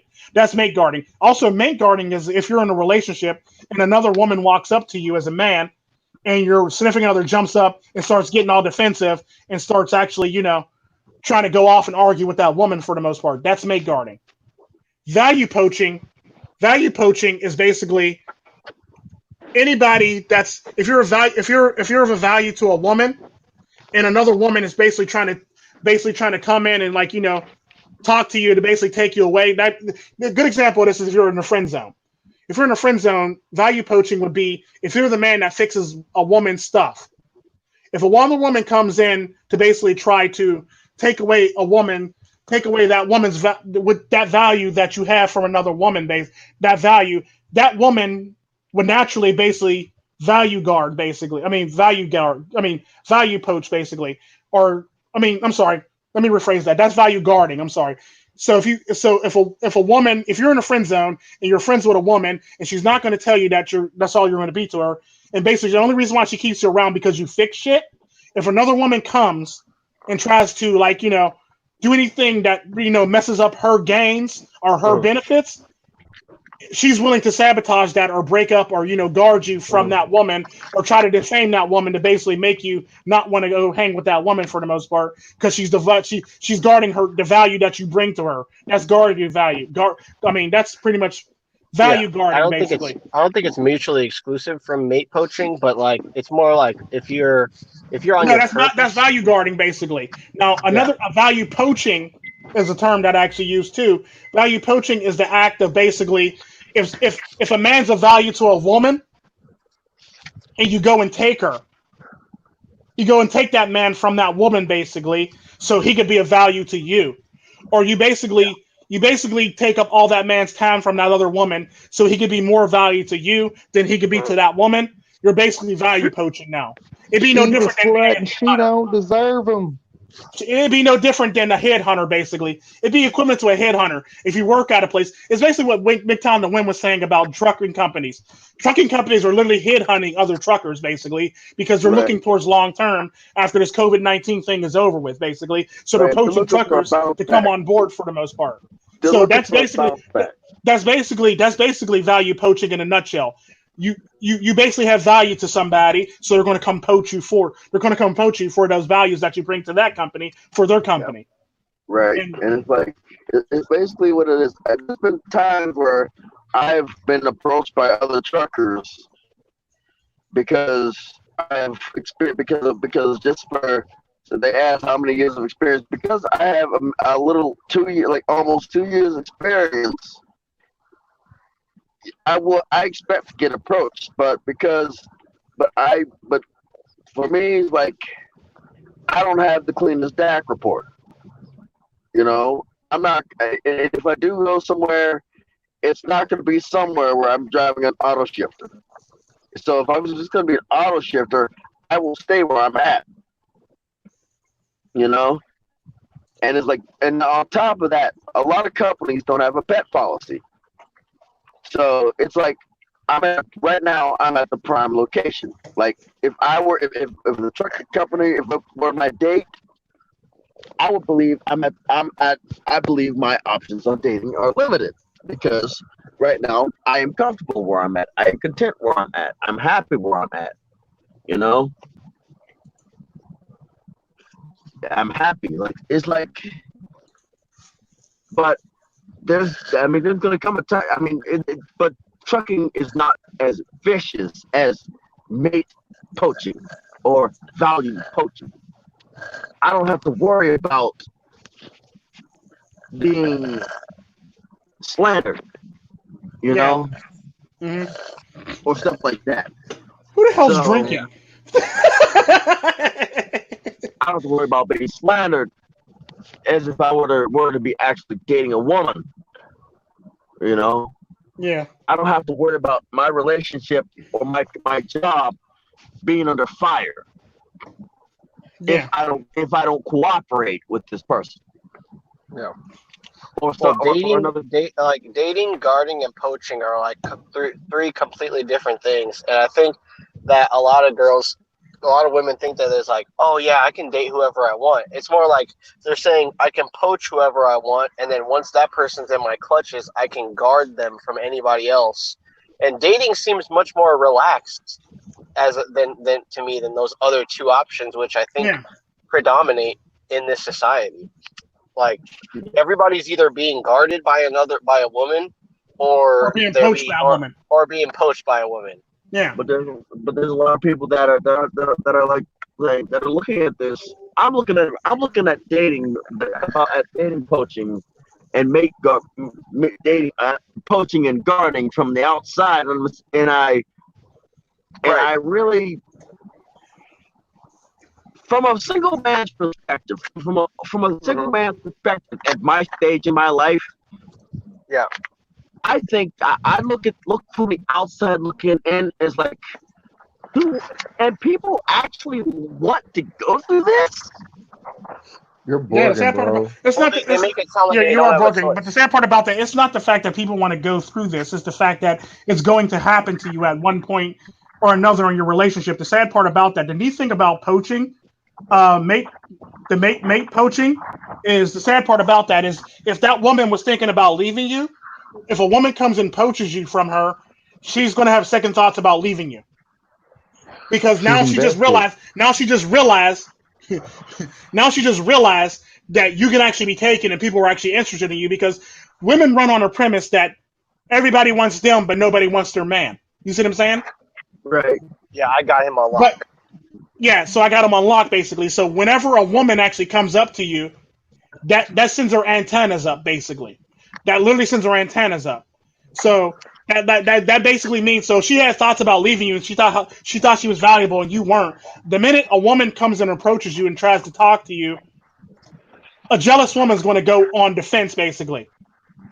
And the sad part about that is, if you have a jealous woman that won't let you handle another woman talking to you, that's because either A, she's either participating in these extramarital affairs, or talking to somebody on the other side. So if she's jealous of you, jealous of a woman talking to you, that means she's actually talking to another man behind your back. That's typically how that works. Because a woman's always going to project her feelings of something that she's actually doing or feeling or going through, for the most part, onto what's going on. So if she feels threatened, it's basically her insecurities, because she knows that for her it's wrong. For somebody to approach you, it's wrong to her. But for somebody to approach her and her engage in that behavior, It's not wrong. It's right because she's woman. Hear a roar. And that's how it's supposed to be. And the sad part about that is when a man gets approached by a woman, that actually puts her position in jeopardy for the most part. So now that her position is in jeopardy, now there's a problem. Now she has to crush that problem, and now she realizes that her man is actually more valuable than she is now, or a man has more value than what she thought he has, and that's typically how that works. I can actually agree with that because but her actually having, let's say, when a woman approaches a man and basically she gets mad due to jealousy, is there a possibility that somebody with the knowledge that knows this stuff will basically say, well, if I'm cheating on you, then I must just walk out right now? Yeah, basically, the sad part about that is the reason why women get jealous is because 9 times out of 10, they're actually participating in the same behavior that woman is participating in. Right. That is the only reason why they're jealous. They're aware of it. That's why they're aware of it. That's why they're jealous of that woman, and that's why they always jump in front of you, basically, because that's typically how that works. Because they're trying to protect what they have for the most part. But you do get what I'm saying, right? Kind of. I think kind of. What I'm saying, I'm trying to do this in a. I don't know. Is this time sensitive right now? No, it's not time sensitive. Just say it. What I want to say is, like, if she is accusing you of cheating, and the root cause of her accusing you of cheating is because 9 times out of 10 she's cheating on you, or she thought about cheating on you, or she has guilt about cheating on you, basically, or doing something that would be considered cheating. Like a good example of that is if you're talking to another woman and she gets mad that you're talking to another woman, 9 times out of 10 she's talking to another man. And if she's talking to another man, I think that's true. If you as the man aren't cheating, if you as the man aren't cheating and you're not conducting yourself in a way that would bring any type of red flags in your direction, and you're being accused of cheating, then absolutely I would say that's true. Yeah, because the sad part about that, there's a lot of men that get accused of shit because a lot of women walk up to them and talk to them for the most part. But, even if it's because the sad part about that, even if it's at their job and it's like that woman's required to walk up to them and ask them a question, your wife is going to be mad naturally of that woman or that secretary or your assistant or your partner or your coworker, basically, even though y'all work closely together. Because the sad part about that is a woman is jealous of a man if he's not cheating. It's 9 times out of 10 is because she's engaging in the behavior that she's acting out on, basically. That's all it really is. And with that right there, if a man, like he after we've established all that, and after being confronted, and if they're not married, it don't matter if you're married or not. If you're in a relationship, if you're in a relationship, before you say it, if you're in a relationship, period, and you're accused of cheating, 9 times out of 10, your mate is doing the cheating. I know. Thinking about cheating. That's typically what it is. I'm saying I'm going to. If you're cheating, she's probably telling the truth. I'm trying to say something here, but no. But I'm talking about if you're not. If you're being accused of cheating, 9 times out of 10. She's cheating or she's like engaging in his behaviors, because at the same time, if you're talking to another woman and she's talking to another man, she's going to get mad and jealous at that woman or you for talking to that woman, because 9 times out of 10, because she had romantic feelings or she had a connection, she either cheated emotionally or mentally with another man, basically, by talking to another man, basically, especially if she's flirting and she's turning on all the charm. She's basically projecting her behavior that she's doing onto you on the situation that's happening to you. And it doesn't matter. Right, it doesn't matter if you're actually cheating or not, or if you're in an act of cheating or not. Because at the end of the day, if you're accused of cheating and it's something just blatant, like a woman just walked up to you, then obviously she's feeling guilty about some shit that she did. She's projecting. It doesn't matter, because at the end of the day, if you're just talking to another woman, you're technically not cheating with that other woman, especially if they walked up in front of your wife or your significant other while you're sitting there together, and she gets jealous about the whole entire situation. She's basically projecting behavior that she actually did. She's projecting behavior. That's all it is. There's no need to make it more complicated than it needs to be. She's projecting behavior.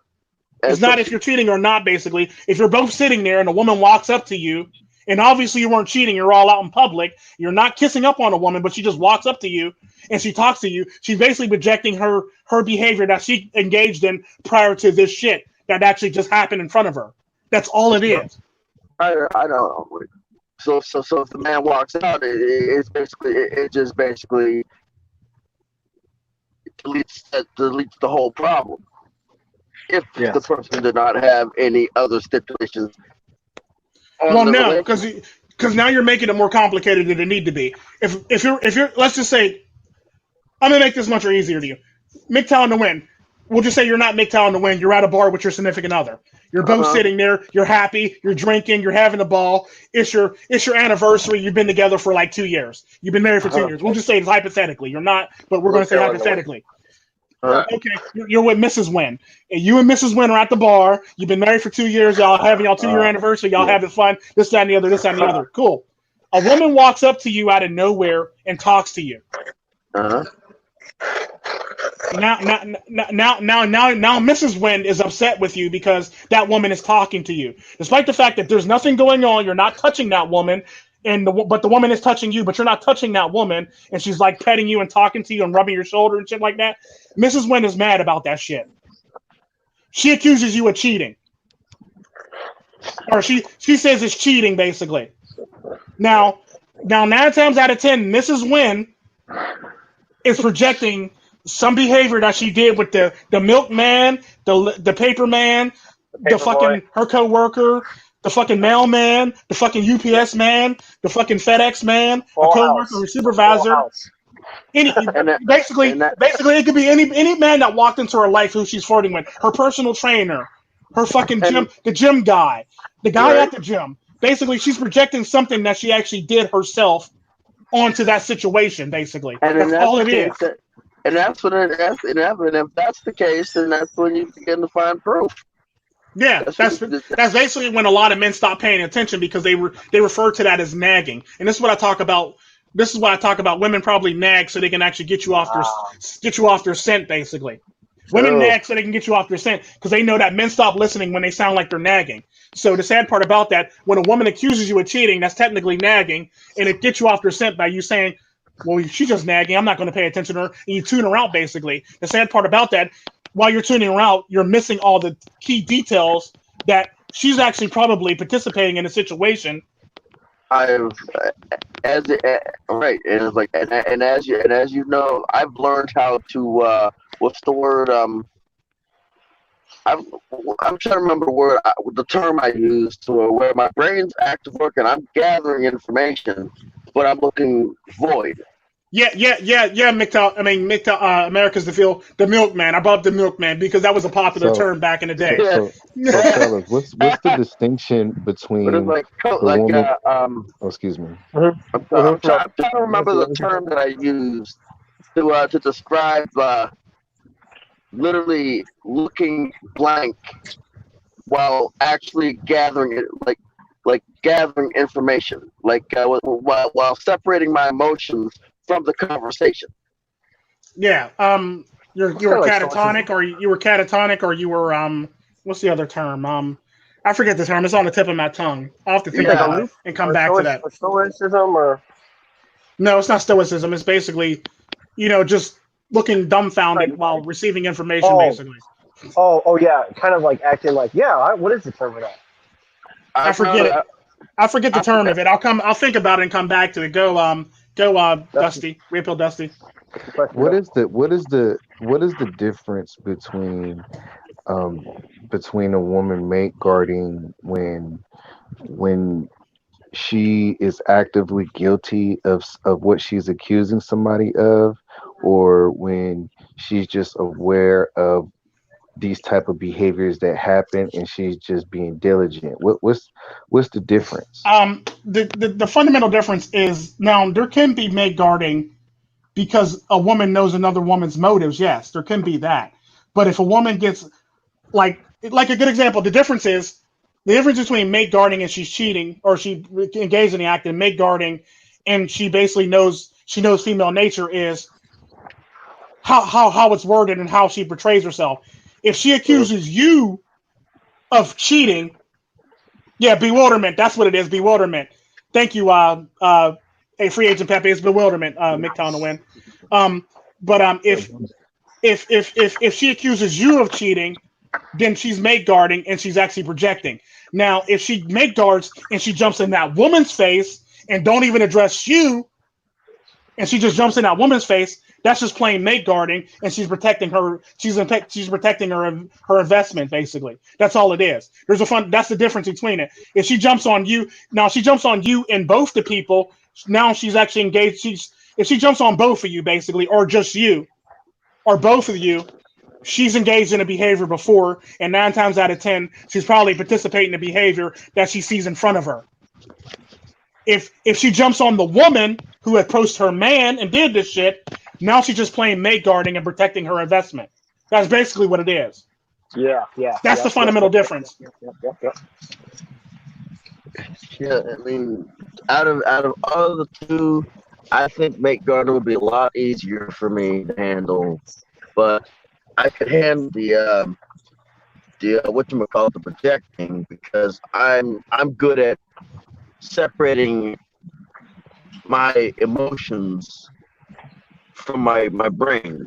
And the sad part about that, the reason why I've always been a person that's always been able to remain in a relationship, because I always have random women always come up and talk to me. I always have random women always talking to me, no matter where it is. Let them be older women or younger women or college women, college girls, or I always have women from every walk of life just wanting to randomly talk to me for some odd fucking reason. Or I'm always surrounded by women for the most part, because most of my family is women for the most part. So I'm always surrounded by a woman. So I've always been seen as valuable because of the fact that, A, I either got my daughters with me, or B, I got my son Lazo with me, or all my children with me, or C, I got my sisters with me who all look lighter than me, except for my older sister and my younger sister. They're with me, so therefore people don't think we're related. And B, my sister-in-laws are with me, basically. So it's always one of them things where, like, I got women around me, or my aunt, or my grandmother, or my abuela, basically. The thirst will ever go away. Like, I agree with Americas. We do need to play dumb better. Yeah. I play dumb all the time, dude. That's like my. I'm very good at playing stupid. I'll play stupid in a heartbeat. Yeah. Why do you think I never engage in trolls? Because I play stupid. I don't know who that is. You know about this person? Nope, I don't know who that is. America's DeVille is close. It's saying acting confused. No, it's called bewilderment. That's what it's called. It's basically bewilderment. It's basically bewilderment. That's what's his name said. Yeah, Laszlo is a chick magnet. I hate because everybody. I mean, the sad part about that is Laszlo attracts more women to me than any of my other children for the most part. I mean, don't get me wrong. My daughters attract women for the fact that they see my daughters and are very attractive women, young women, and they go, well, if he has beautiful children, obviously he got some good genes, basically, and that's typically what it is. So like Laszlo is a very good because he has very good genes. Basically, he's probably like the peak of the gene pool for my children, as far as my children are concerned. My daughters are very good looking too. So, like a lot of women will see them and they'll be, oh, my daughters, this and the other. Oh wow, they're your daughters. Oh wow. And like they start smiling, and smirking and like biting their bottom lip when they see my daughters. Man, that's the female gaze, man. You be at the grocery store buying diapers and shit. Was there ever a time where you're thinking about yourself and you like saw yourself as being not a good target for mate poaching and stuff? And how did you kind of like think about that? I know because maybe it's like circumstance. You've always been surrounded by women, well, it's kind of like what I said about the whole entire McDonald's. When I worked at McDonald's and I had women that was always hitting on me, and the gay guy told me I bought it on myself. I basically changed how I dressed and how I carried myself from there on out for the most part. To avoid basically, if I'm going to work, I carry myself differently when I'm going to work than I do when I'm outside work for the most part, if you know what I mean. So how I act outside work is totally different than how I act at work. I mean, don't get me wrong, the same behaviors and the same assholeness still stands, but how I dress and how my demeanor slightly changes based on how I carry myself outside work for the most part. That's typically how it is. But on top of that, like I've noticed myself actually, like a good example of that is like if I'm out with my children or if I'm out with family, what I'll do is actually go drop off my family first, and then I'll go and park the car and walk by my damn self. Walking by your damn self, like, gets attention off you for the most part because you're not with your family, so they can't see you with your family, so they can't have something to actually want or fawn over for the most part. So what I'll do is drop them off at the doorstep, and I'll go park the car, and then I'll come walking back by my damn self. So that stops women from trying to monkey branch on my way from the car to the restaurant for the most part. You see what I'm saying? So like that's basically what I'll do. I'll drop my children and family off at the door. I'll go park the car all the way on the other side of the parking lot, and I'll walk all the way back across the parking lot, basically from the far end of the parking lot. That's typically how I do it. So that basically lowers my chances of actually being hit on. So I have to worry about being mate guarded. And the neat thing about it is if you're actually with a woman who actually trusts you, if she knows your type, she's not going to sit there and mate guard you over every single woman that walks up to you.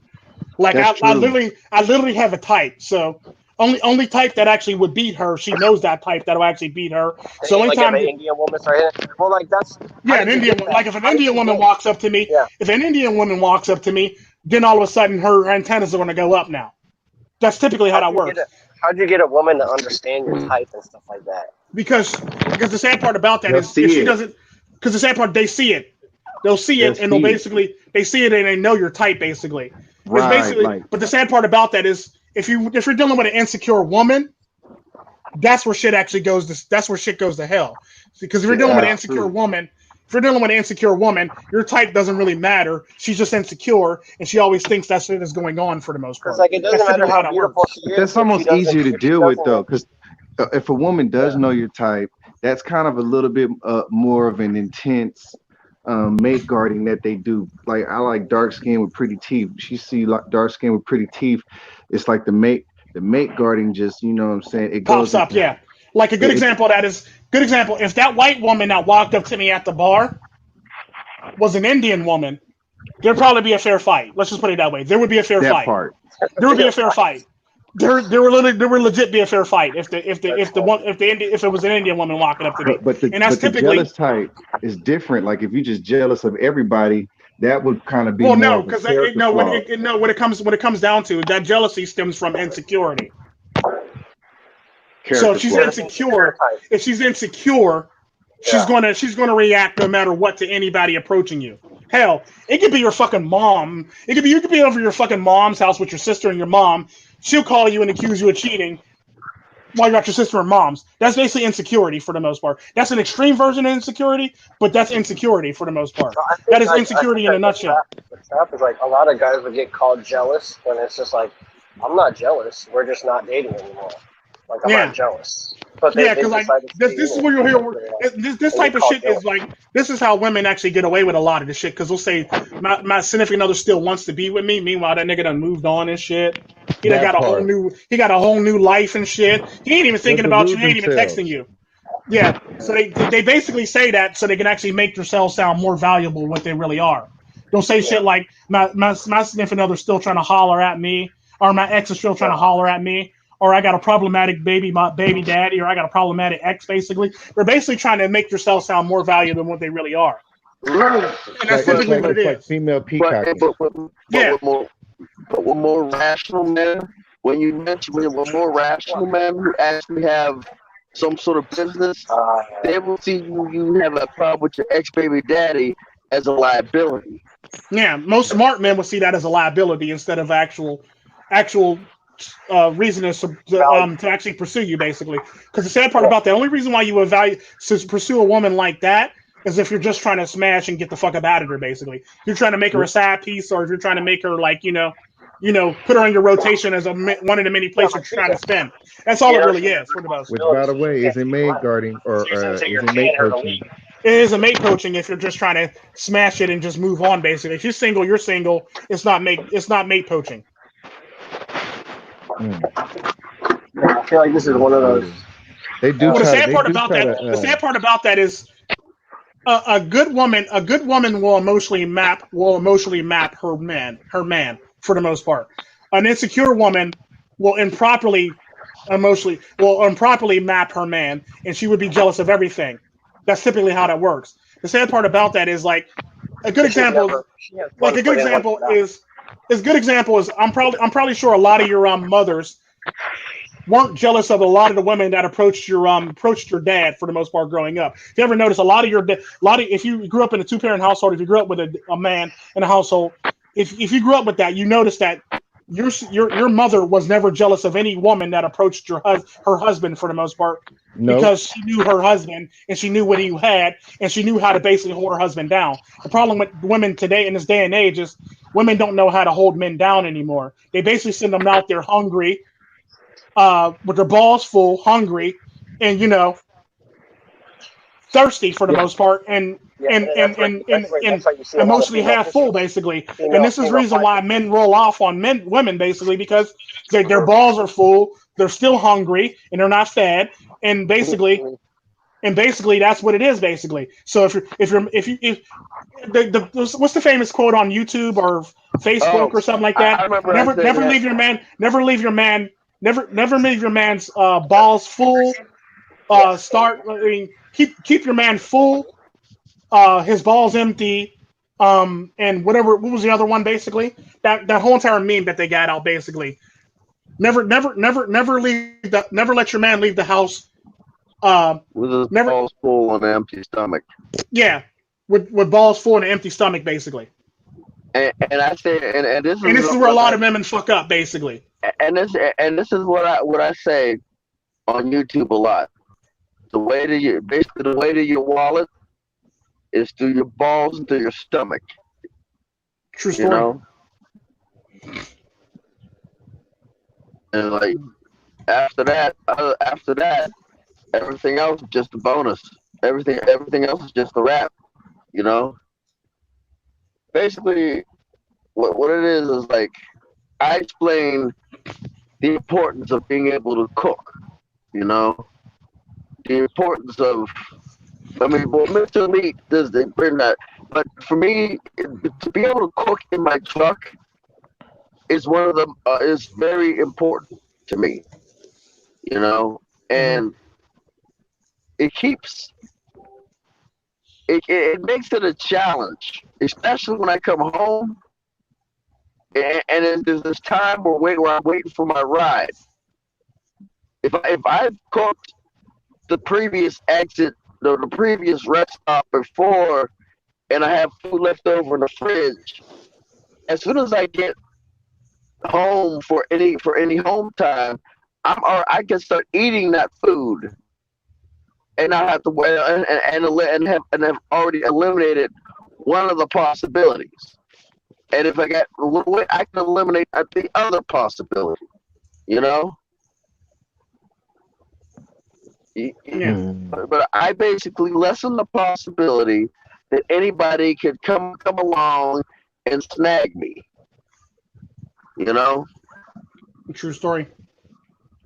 And it's like I've noticed that my luck my skills and my choices in women are trash. Complete and utter trash. But it's like, and I want to alleviate that. I want to minimize it. That I end up making a trash decision. So I cook in my truck, and I take care of other what's the word, carnal desires within my truck by myself. Well, like, I understand that, but it's like I don't like the whole tactic that a lot of people who are a part of this say, like, you need to go out and experience, because then you won't be able to manage a proper one if you haven't experienced all this stuff. Let me break this to you. You don't have to experience anything. All you have to do is watch. Right. I was like, I am experiencing it. I'm just not the victim. I learned half of the stuff that I learned from watching. And the other half of the stuff that I learned was from actually going out there. Watching for me was more effective. Even though I'm a hands-on person, I'm able to put myself in somebody else's shoes and figure and make a decision. Basically, to sum it up, a wise man basically learns through other people's actions and other people's failures. A smart man learns from his own mistakes. Right. So now I'm wise and smart. But I've made mistakes and I've learned from them, and I've also watched from other people. You know? Yeah. No mate poaching. Well, they can't poach me. I ain't got no fucking mate. I think that I think it's something that you have to look out for as a man. You know, once you reach a place where you've kind of been there and done that, and you've necessarily, I would, for lack of a better term, sown your oats. Like it becomes a point where you have to kind of avoid that gaze. You have to avoid the eye contact. You have to avoid the brushing past somebody. You have to avoid, you know, all of those things, because you just never know, you know, how somebody can get to you. You never know what your blind spots are, you know, when somebody's not telling you what they are, or when you're not actively looking into them. True, but it's also like, fact is, like, you don't know what to expect. I mean, true, you don't know, but you can speculate.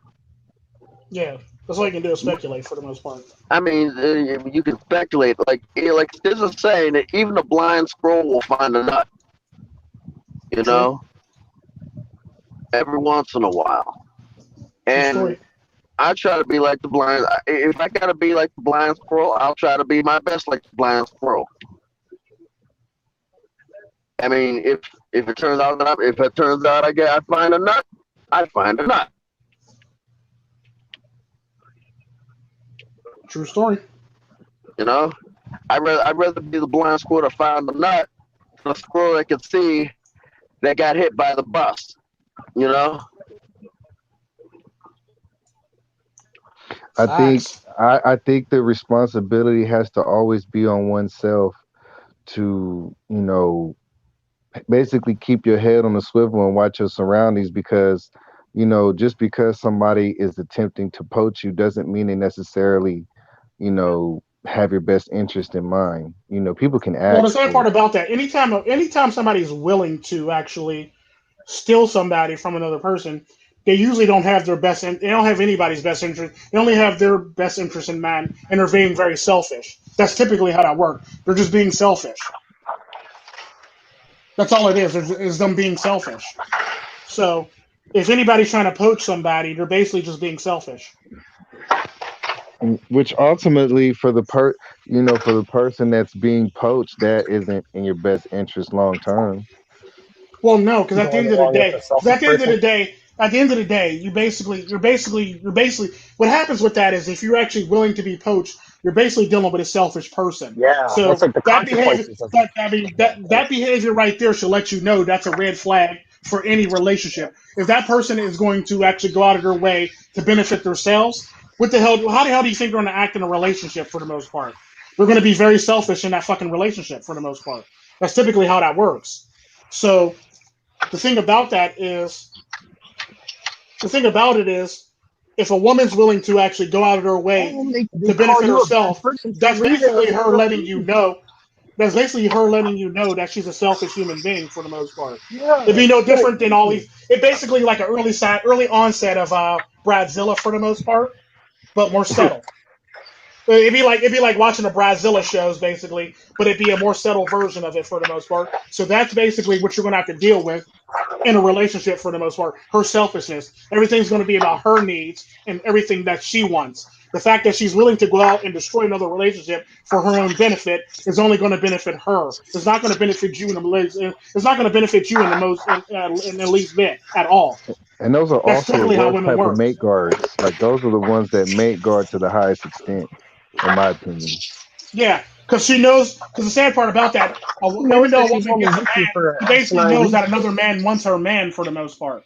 So therefore, she's going to be even more. She's going to mate guard even harder than the last woman did, basically. Because that right there, the women. If a woman fighting for a man, basically is her way of showing you that she's loyal to you, for the most part. Because women try to portray what they believe that men they betray what men want. Meanwhile, it's something that they want for the most part, if you know what I mean. Like, so in all the stuff that women do nowadays is based on what a woman wants, and they believe that men should want exactly what a woman wants. It's kind of like all these women running around always gloating that they got an education. The only reason why they gloat about an education because that's what they want in a man, but that's not what a man actually looks for in a woman. So they believe that what they want is what man wants for the most part. So they got that whole entire thing twisted and fucked up. And everything is all about pot. Like, I've noticed in the situation that I've dealt with, like in the past, a long time ago, like they'll try to convince you of shit that they know is not true. Like, for example, I was talking back to somebody again, and I know for a fact she was fucking somebody else, but you fucking me like, oh, it hurts. Oh my god. Like in your head is like, bitch, shut the fuck up. But what are you trying to convince me of? Because I know what the truth is, and it's like a bluff. It's like everybody used that play to some extent. Mm-hmm. That's pretty much what they're going to do. They don't understand the rules of engagement. Yeah. It's like almost easy to like once you've seen it enough times, it's like your brain turns into like a magic 8-ball, and you just ask the magic 8-ball the question, and you be like, okay, that's what time it is.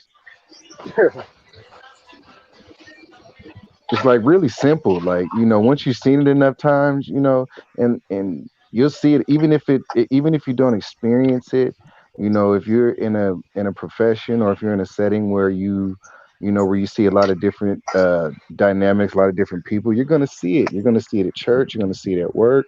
You're going to see it, at the gym. You're going to see it everywhere. And it's not, it's not strange. It's not strange at all. Because the sad part about, especially in this day and age with the whole entire COVID virus, women realize that how vulnerable they actually are, and now they're actually really out there looking for men. They're really stepping up their game to find a man. Basically, it's just sad, but it's basically what's happening now. And I wouldn't be shocked in the near future if America turns into like what they're doing, what women are doing in India, where they go out and find people and they kidnap men to get married, basically. Shit, that should be a problem. That'd be a problem for me because you're vulnerable. I'm pretty freaking vulnerable. Yeah. And kidnapping can literally happen to anybody, basically, and you ain't got nobody there to protect you at all. So right. It don't matter if Milo wakes up and barks. If they get in your truck, they're already in your truck, and they probably already got guns pointed. And it's like, unless my automatic start has turned the engine on before they get to the truck, I have about a few seconds to get to the key, to turn the ignition, tap the brake, and put it in, release the brakes and drive. Yeah. Well, we kind of beat this topic into the ground a little bit. I kind of want to end it out, but I mean, do you guys have any advice? If there's any women listening to this, on how they can avoid being the topic of discussion? It's kind of hard to avoid that, man. I think the best thing to do is just be aware of your surroundings, right. And look for the winks, look for the side communication, and just try to steer clear of it. Always be aware of it, and don't let the validation blind you to what the facts are. Right. How long do you think it's going to take before it gets to that point, Tico?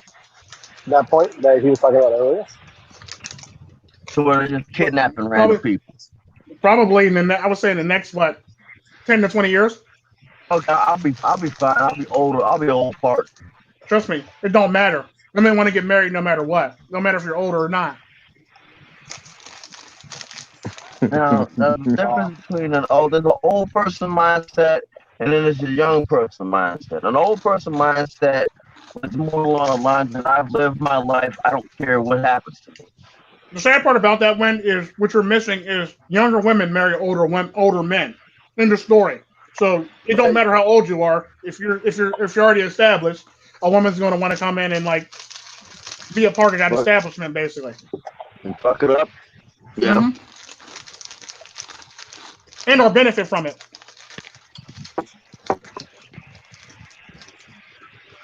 Well, yeah, I mean, you guys who are listening, if you are still listening, have a good rest of your day. Take care and be aware of like certain things, even though you might not be participating. If you are, just keep watch, and then anytime you hear nagging, understand that that's like some red flags. Like she's saying something that she doesn't want to admit by getting under your skin about it. So, that's all. That's it. All right, everybody do their outro. We're gonna finish. We're gonna wrap this up. And thus we trust. This is MGTOW on the win. Don't let yourself get kidnapped or hijacked. And keep your feet on the ground and your head above water. Okay. Thanks for listening, guys. This is Panal. Like, comment, share. Yeah, out of here. Dude. Y'all have a blessed day. Be good. This is a lovely live stream. I enjoy it, and I'll put the definition of all the things in the description box next to all the things in the description box, so everybody can read it and actually go with it, basically. So y'all have a good one. Be blessed, and have a great day. Yes,